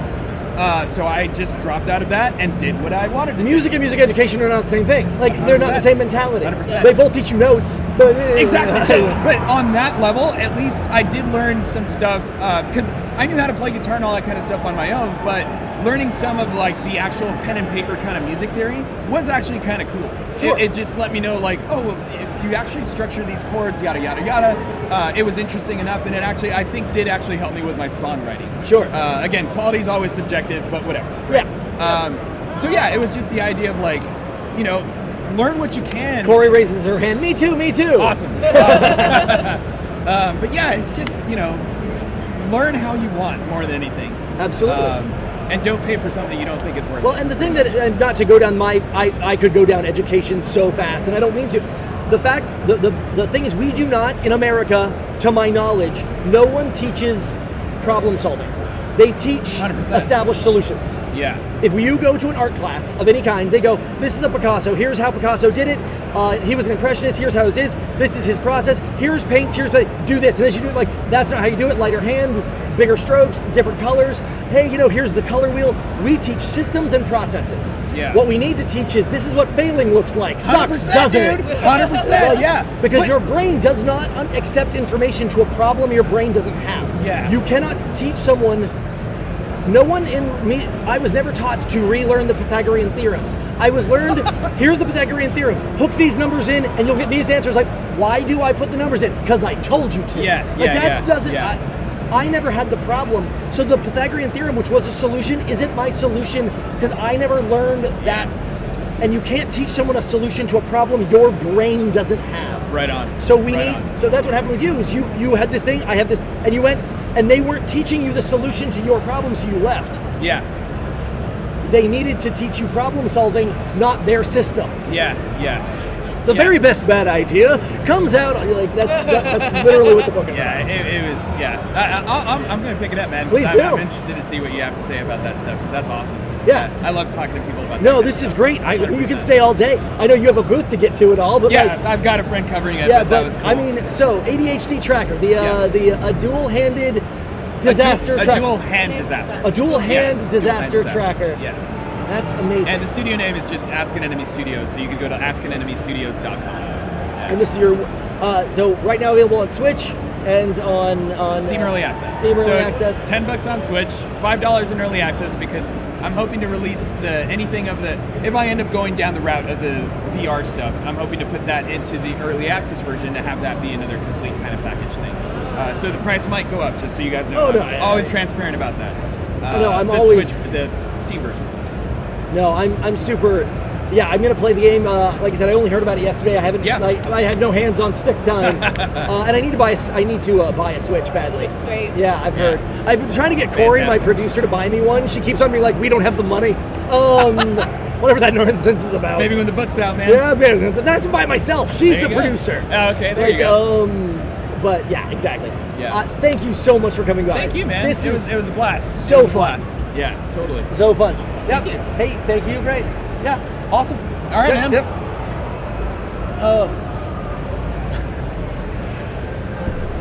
Kory says that he was her. Exactly. The same person as her. Yeah. Just the male from UTEP. Let's push this out. You can just kind of, so we don't have that. Okay. So, let's see.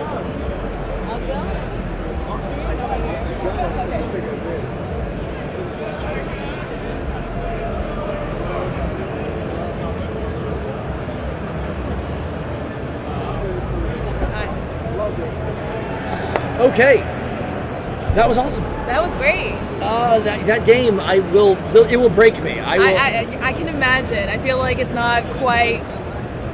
Because I'm not all this. But I am like I said, I really do love multi-thinking. It is going to be very multi-thinking. That's going to be awful. I'm going to play every minute of it. So, okay. So you said this is from Overwatch. Nope. This is from League of Legends. See, in my brain, I get the two confused, and I shouldn't because they're not similar at all. No. But, so a big League of Legends fan? I am, yeah. Is this your character? Yeah, I would say I don't really play her as frequently, but I do play her. I love her kit, so. Okay. Walk me through League of Legends. I played it once or twice. That bug didn't bite me. Walk me through it. Okay, League of Legends is a MOBA game, which is a massively online battle arena. Yep. And you play 5v5 as different heroes. Yep. Characters. Okay. Champions. That's what I was thinking about. I couldn't think of the word either. I was like, there's another one. Yeah. It's different champions, and each of them have different roles, different skill sets, a completely different way of play style and how to play each character. And so there's no way to level up. I mean, every time you get on, you're playing. You can't skill yourself. You can skill yourself up, but you can't. There's no leveling up your character. There is. How's that work? But I mean, each time in game you level up. No, I'm just. But that's each game. Like yes. The next time you play, you're back to that. To level 1. Yeah. You can level up your character by wearing skins. But those are just visual. Yeah, those are hats. Okay. And you like the battle, you like the competition, you like the teamwork, you like the tactics. How does it? All of the above. Okay. Yeah. Okay. Yeah. Again, for me, it just falls way too much into it's too fast, and I'm not a very fast person. I talk fast. That's the only thing. It's just too. I could never. it seems like it was like PUBG. I like Fortnite just fine. Yep. But PUBG, I would be like, and we're gonna die. Okay, I got this. I see what I did wrong there. Die. Yep. That's like me in Apex. Okay. Yep. I actually really enjoyed it. I haven't played tons, but Apex Legends was kind of fun. Because again, with that, it's the different role. You can pick which character, exactly. and that defines your role. And so there's a little bit more expectation of what you're doing. Like, kind of, but you kind of do basically the same thing. You pick up the same guns. You can pick up the same gear. Yeah. It's just like your play style, their kid. Does it work the same way? Right. I like to play a lot of support healer characters, so I always pick someone that's a healer. That way I can heal my allies when they're like hurt. Nice. So, I had a question in there and it was gone. Oh. So you play the Scarecrow, the Plague Doctor guy in Apex. He's the healer, the one at the bar, the big crow dude. No, I have not played him. Oh, okay. No. I thought he was the healer. I think he's the medic. He's the guy that can heal. I don't think so. No. It's I believe the girl with the hair buns. Oh, okay. What's her name? I can't think of it right now. Okay. Okay. So yeah, no, I played League of Legends with Kory. We did on a Halloween stream. We played at Steve from Tech Time Gaming was with us yesterday. Tech Time Gaming is a gamer lounge right near our studio, and so we went over there to do a cosplay competition and play on Halloween night. And we played League of Legends for several hours, and it's fun. It gets into it, but again, it was like PUBG-ish. I was always dying and always be like, oh, screw that guy. He's just gonna die. And this minute something becomes massively online, I feel like there isn't the ability to. There's no kiddie pool. You can't. Yeah, it's definitely a lot hard. It's like a higher entry level. Higher entry level there. Especially since it's almost 150 champions, and you have to learn every single one of them.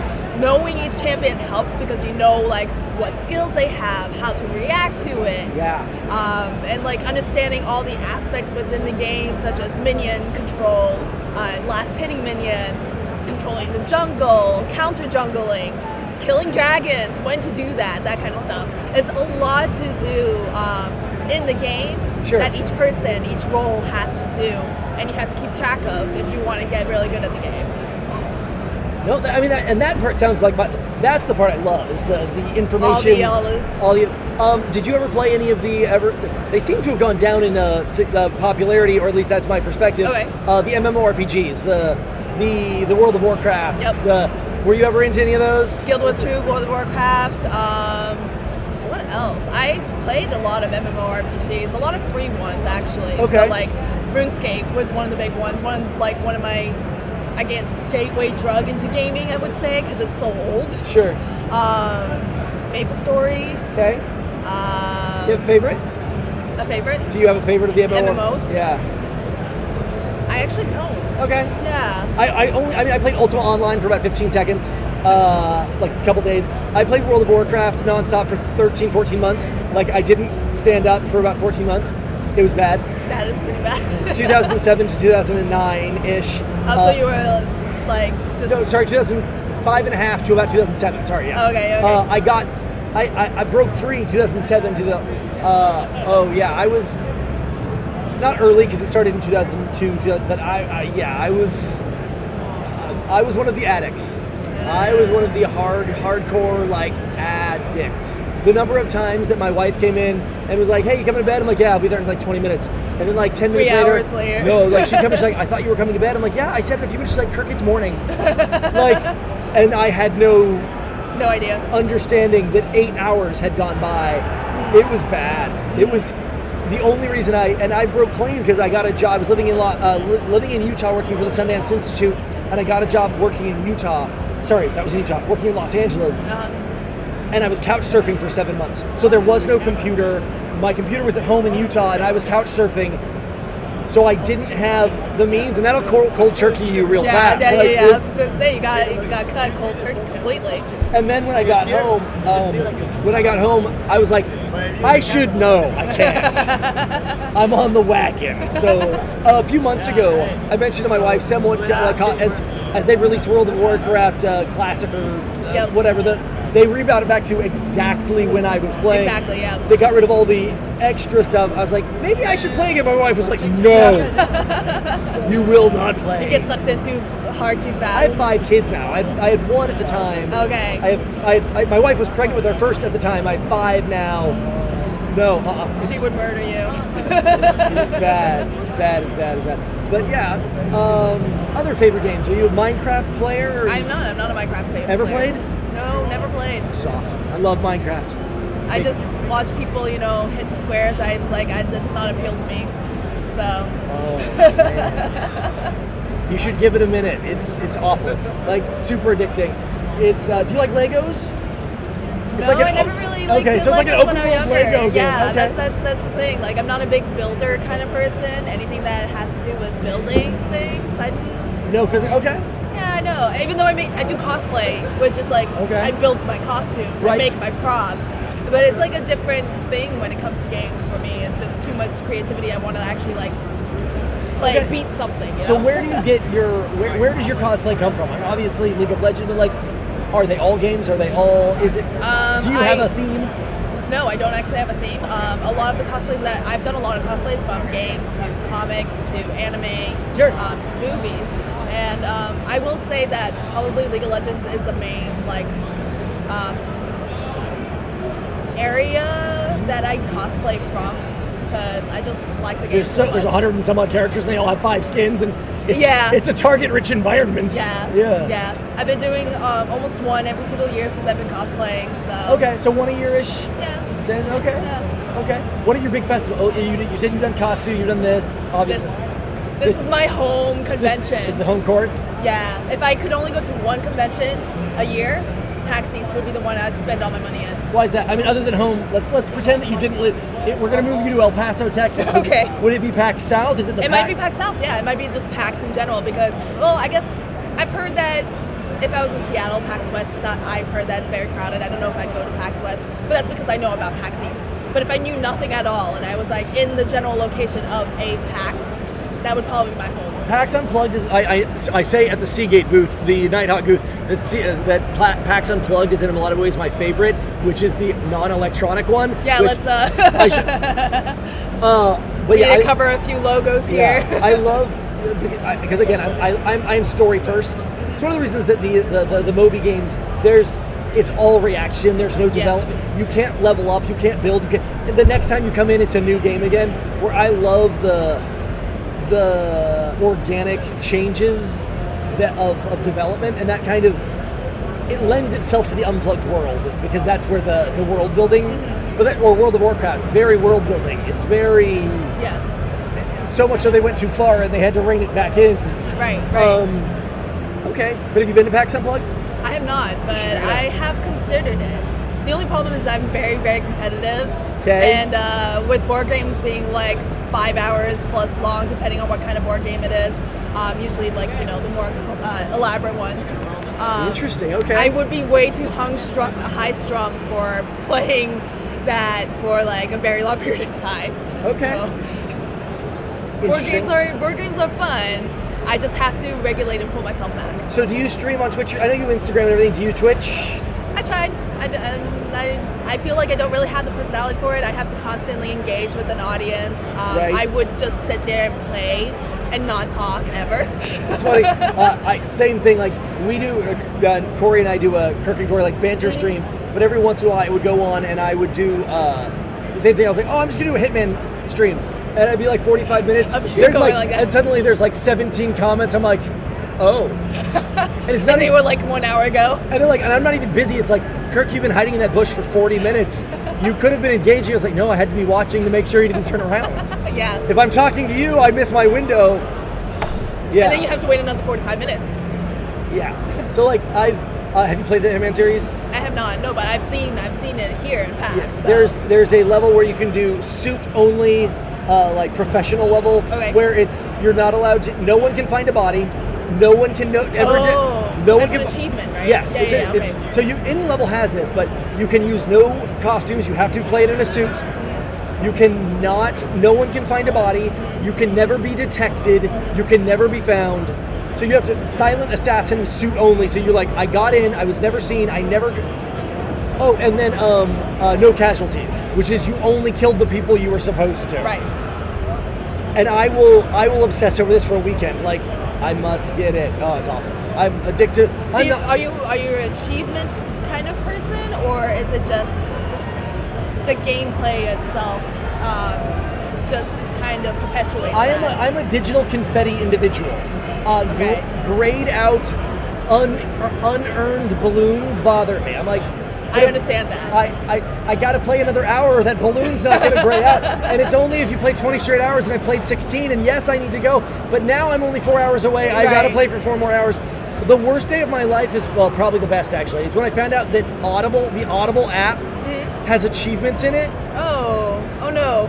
And so, like, one of them is like the social butterfly, share 10 books on social media, get a digital confetti. And I'm like, well, I've got to do that. Yeah. And like the lunchtime award for listening to a book the entire lunch hour. Yep. Well, I got to do that. The multitasker award for listening to more than 3 books in one given weekend. Well, I got to do that. and so I was like, and then I'm a digital confetti. Then when we started Twitching, I was the same. I'm not really driven by a lot gameplay per se. I'm a talking guy, but it's like in the back end there's all these achievements of like how many. What's your highest score? What's your highest this? What's your highest raid? It's like it's not a competition thing. It's an achievement level. It is definitely an achievement thing. Like those games that have medals, bronze, silver, gold. I always have to try and get gold, always. And if it's a level that I'm just like I've been on and stuck for like 2 hours, I'm just like, I'll go to the next one. I'll come back to it later. But yeah, no, I totally understand. Like the achievement thing is like it's killer. And like so, like I said earlier, I own a business, and people are like, oh, so you're an entrepreneur? I'm like, I wouldn't say so, no. And they're like, but you've started and sold multiple companies. And yes, but I'm not capitalist driven. Like money is not my score. Like impact is my score. Yeah. So like, hey, you made this thing. Hey, you sold 10,000 copies for $1 each. Would make me way happier than I sold 1,000 copies for $100. Like, but you made more money. I was like, but that means less people read it. Yeah, like, exactly. I'm impact based. So I look at these achievement boards, and that to me reads as impact. High scores don't. Like, you destroyed more. I don't care about high score. I care about achievements. It's a different mental.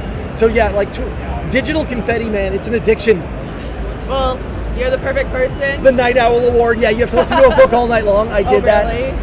How long? From when to when? Like 8 p.m. to sunrise. It was sunset to sunrise. Okay.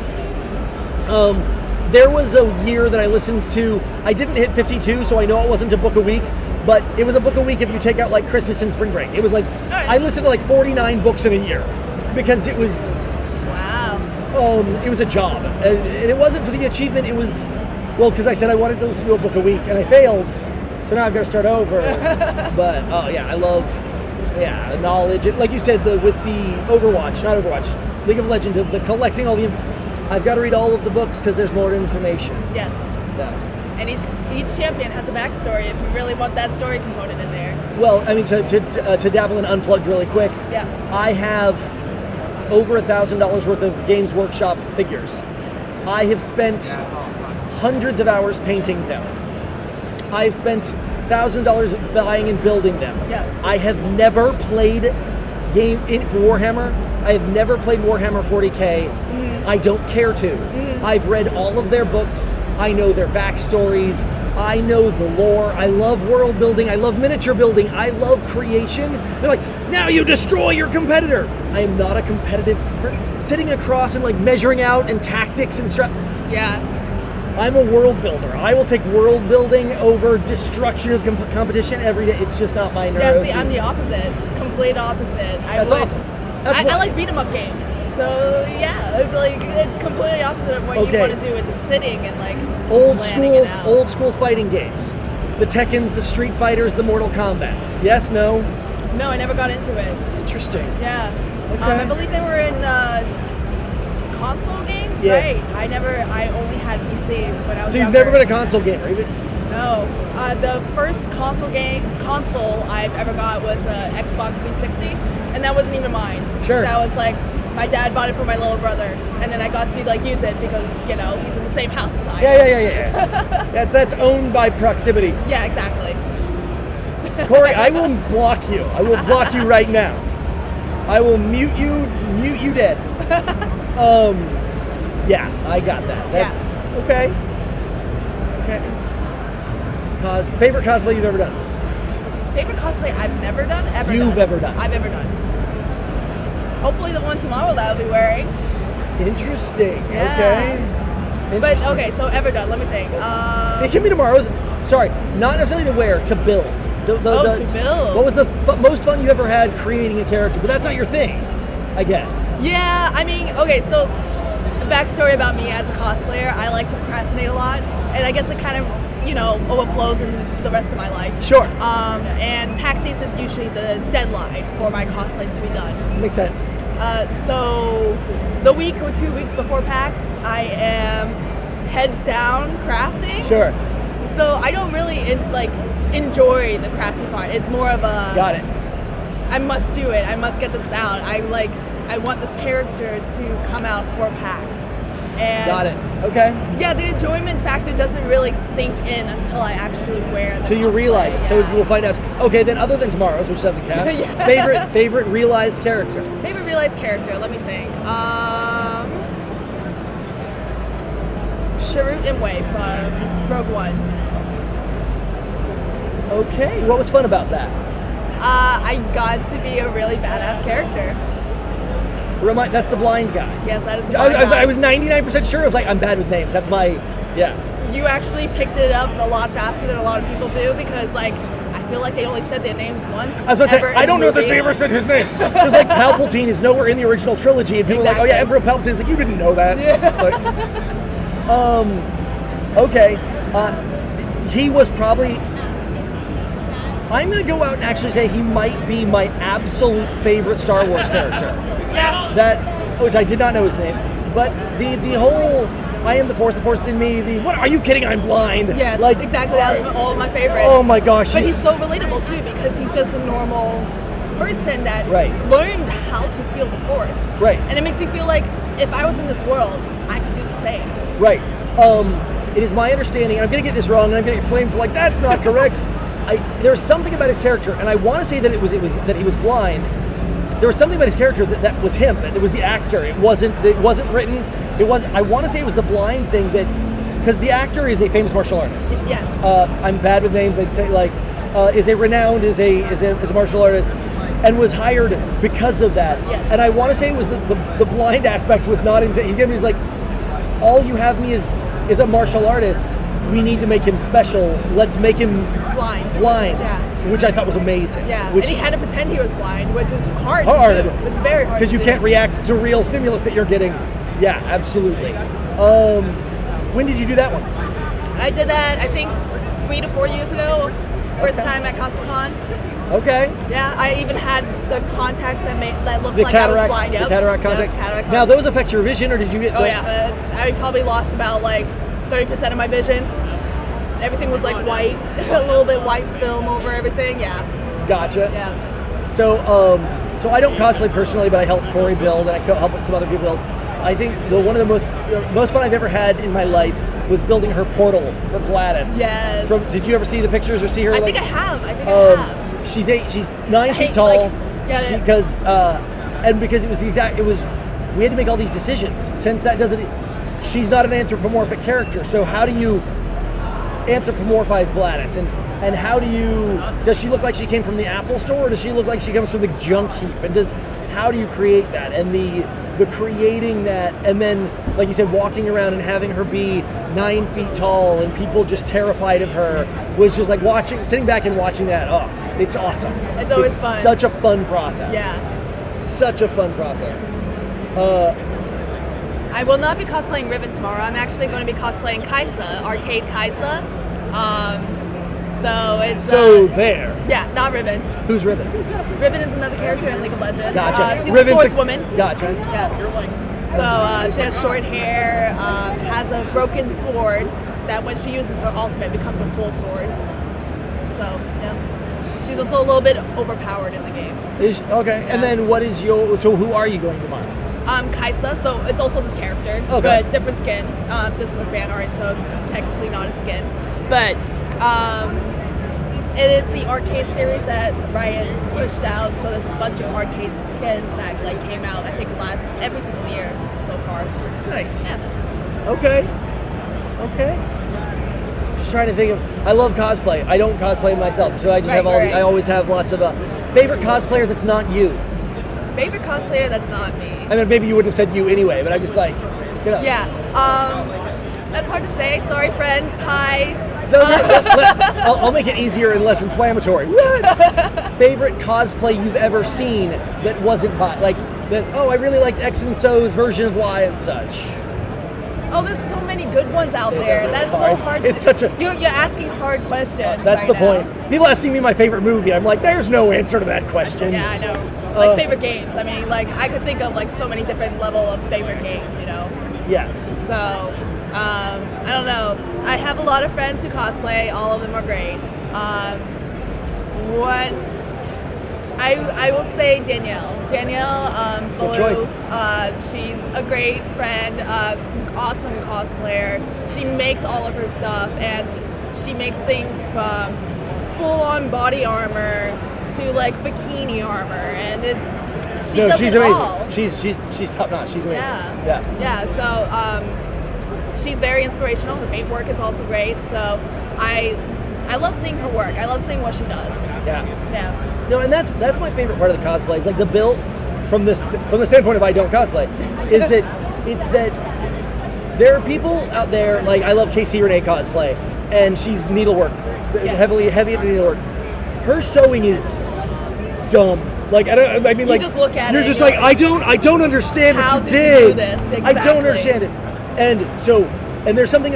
The realization of bringing from fiction to reality is incredible. And I don't want anyone to think that I was impugning. I love her work, I've met her, she's incredible. But the stuff that I love is seeing how someone took something that wasn't real and made it. And I don't mean like, look, they sewed this dress. No, the Taco Bell, for example, a few years ago, the dress. I was like, that's funny. Yes. Someone who took Gladys, like Kory, who pulled Gladys, a non-anthropomorphized character. You see that all the time. And then bring it to life. And you're like, oh, you see it all the time of someone who did a Gladys dress. Yes.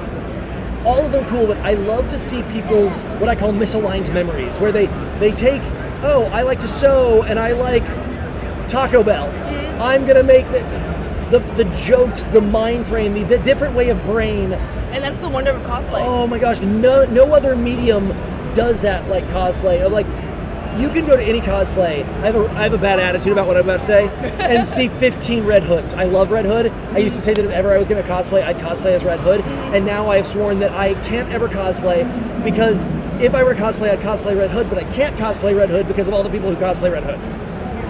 I mean, each person has a different mentality, but yes, I understand that. Right, like and the fact that 99% of them, who are all good, are buying the same jacket and the same and they're doing great jobs, and I'm like, I've seen so few people bring anything to Red Hood that I was really impressed by. Right. So if I ever did Red Hood, it would have to be something that I knew that I could stick the landing and that no one else has done or seen. Because again, it's not a competitive thing. It's about if I'm not bringing anything to the story, then I don't need to. Right, you're not bringing anything new, and you feel like you're not bringing something to everyone else who loves it. Like why would I jump up and down and like me too? Yeah. Like, wow, they're doing better. But I love seeing someone like, you always see a Batman, and then every con or so I show up and I see a Batman, I'm like, dude, they did Batman in a whole new way. Yeah. And I'm waiting for that to happen with Red Hood. Where I see Red Hood, I'm like, I want to go shake your hand, man. Like, good job. Because Red Hood, I think, is so easy to do badly and so hard to do well. I'm waiting to see someone crush it. That is a challenge. Challenge for all of you out there. Hold on. Oh, we have a question. Where's the longest line? An hour and more for some? I have not seen. PAX East. Yeah. There's way more. There's a lot of lines that's more than 1 hour. I mean, I saw the Animal Crossing line looked a little obscene. I haven't seen any lines that I would have considered oppressive. That's not saying that they're not over an hour. I'm just saying that I didn't see any lines that I was like, I have not seen a single notable line that like jumped out at me as like, that's insane. Final Fantasy. Okay. Yeah. Final Fantasy 7. Definitely long line over there. I mean, it's behind the booth, so you can't see it here, but... Discord's line's not short. Let me just say for the Final Fantasy, yesterday's a Thursday, which a lot of people don't go to because one, it's a Thursday, two, a lot of people, like they don't have the time to take the time off at work. So you could actually walk the floors here. On Thursday at the Final Fantasy booth, you could not walk over there. It was blocked. There were too many people. They were all waiting in line to get a sneak peek of this game. And like, it was just insane. It was just in the morning though, because like they started having a ticket system where people come back at certain times. It's interesting, and I'm clearly wrong. Final Fantasy is one of those games that has been around as long as I have. I played Final Fantasy on the Nintendo, the original Nintendo Entertainment System. I feel like this is like the 12th time Final Fantasy VII has come out. I actually don't play it. So like, again, guys, but it's I really swear that it feels to me that like, hey, did you hear about the new Final Fantasy VII? You mean Final Fantasy VIII? No, it's the new Final Fantasy VII. Remastered Final Fantasy, yep. I'm clearly wrong, but it feels that every few years they're like, man, the new release of Final Fantasy VII. I was like, did they just stop counting? Probably. Like, okay, it's all Final Fantasy VII. Now they're going to add like the year that it's got released. Final Fantasy VII 2020. Like, okay, yeah. But I'm clearly wrong, or I'm missing something. But we'll have to see. Yeah, but there's a lot of long lines here. Fusers probably has a long line. Obviously, Animal Crossing has a long line. Animal Crossing, and here's the thing: everyone that I've asked about it, let's end with this. Hopefully, what's Animal Crossing? Everyone I've asked couldn't explain it. Do you know? I actually never played the game either, but from what I understand, we're going to do this whole blind leading blind, and everybody else can correct us in the comments and tell us we're all completely wrong. But from what I understand, it's a very calm game where you just play by yourself. That's my kind of game, yeah.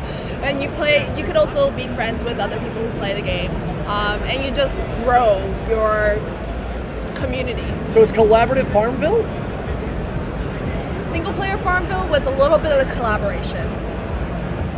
Okay. Yeah. That's from what I understand. I never played it. Everyone is going nuts about it. The booth is massive. I'm going to get over there and I'm going to drag someone by the nose. We're like, explain this game to me. Because it's like yesterday, everyone was talking about it. Fuser, everyone is all talking about. I need to get over there too. Fuser's great. Anything you haven't seen yet that you're determined to see this weekend? Everything. Absolutely everything. I mean, like, I come to PAX to explore games. I want to see different games. I don't want to see the AAA games that has been advertised like 5,000 times. I can like find that out at any point because of the internet. Indie games, on the other hand, those like they don't get the advertisement. They don't get the advertisement. That's what PAX East is for. You get to explore, get to learn about different games, get to talk to the developers, and get to see like what their process is and how they made the game, and you actually get to talk to them and ask them like, how do you do it? Maybe like you can make your own game yourself. No, absolutely. Like we had the dual-handed tracker guy. Like you don't get to go. I don't get to call Gunpei Yokoi, and he's a hero of mine. He invented the Game Boy.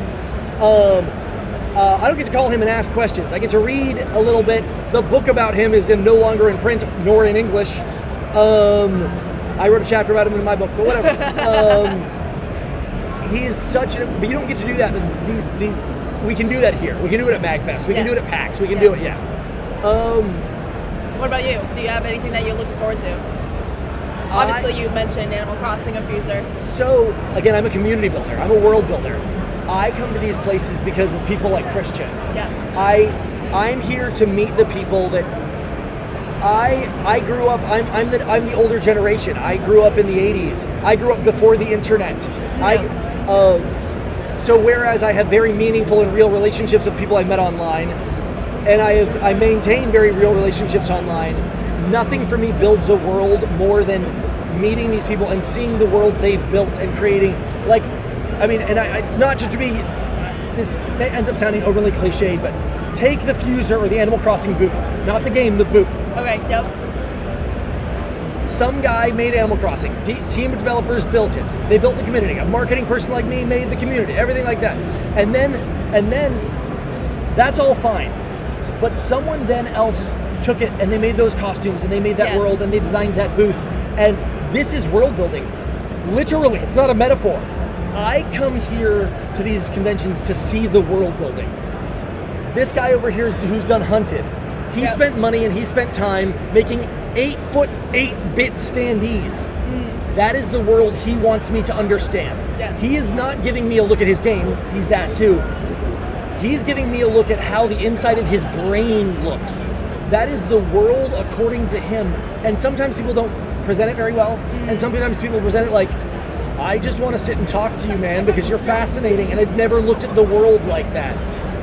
I come to PAX to see the things that the internet does a very bad job of showing. I can download Animal Crossing and play it. I can't see that anywhere else, the world someone has built. Right. Fuser, same thing. I can play the Fuser. I'm here to see the world building in a very non-metaphoric standpoint. I love it. That's awesome. Yeah. That's really awesome. Their game is Fire CUDA, and they're literally and you're like, well, that's just a cheap promotional trick. I'm a marketer, I know. That's brilliant. The number of people that have stopped and stood behind me is like, is that real fire? Whoever invented this / chose Fire CUDA, they're doing a very big thing well. That's world building. That's connecting your product, your vision, your dream to the very real world in a very fictional way, which is brilliant. Yes. I want to end kind of on the what's the word? Ethos of this partnership here. Not just because they asked me to, but because I really do believe in it. You know, I'm here for Nighthawk Pro Gaming, which is the gaming arm of Netgear. We're here at the Seagate booth. We have partnerships all around because fact of the matter is that gaming, unless you're literally talking spinning a top, gaming is never played single-dimensionally. No game is single, even spinning a top for the record, you have to come up with a way to score that. Right. There's no such thing as a single-dimensional game. And then you can say, well, I want the best router, the best camera, the best computer, the best everything. Best is relative. What you do need the best of is the best relationship. You need the best world building. You need the best community. If one link of that is broken, it doesn't work. The best computer doesn't work without a screen. The best. And so what I love about Nighthawk and Seagate and Fire CUDA and what they're doing is they're building this community that understands that I can beat you up with my gear is better, but at the end of the day, my gear being better doesn't actually matter. Our gear being better, our gear working together, our booth working together, our stream working together, Christian and Angelo and Anthony and all these people, that's what matters. And that's what I love about having been asked to be here and having you come and cosplay is kind of the same. If it wasn't for the worlds, you wouldn't have something to create. And what's that? 2 minutes. Yeah. Is there anything you wanted to add to that? I just wanted to say, this wouldn't be here without the people to support it. Absolutely. So, I could have the best computer and play my games by myself, but if I can't share that with 1 or 2 people, it doesn't mean anything. Right. Absolutely. And PAX wouldn't exist. Absolutely. So, I mean, we're gonna go off here, and we're going to kick it over to the next streamer who's kicking off. They have a whole stream schedule. I'm not familiar with all of it, but I will be back. Today was YouTube. Tomorrow we'll be back on Twitch from 12 to 2. I'm going to be doing some IRL stuff as well. If you want me to go harass anyone or hit any boots, or if you want me to go drag anyone here in particular, man, I wish I could be there, and I wish that the trophy dude was here, I will go get him. I have no shame. So thank you so much for being here with us today. Thank you for inviting me. Absolutely. Thank you, Kory. Hold on. Heck, I thought it was real. She thought this fire was real. See, that's how Kory. Good the world building is. No, it is not. Anyway, awesome. Thank you so much. Thank you guys all, and I will see you tomorrow at noon. Bye, guys. Bye.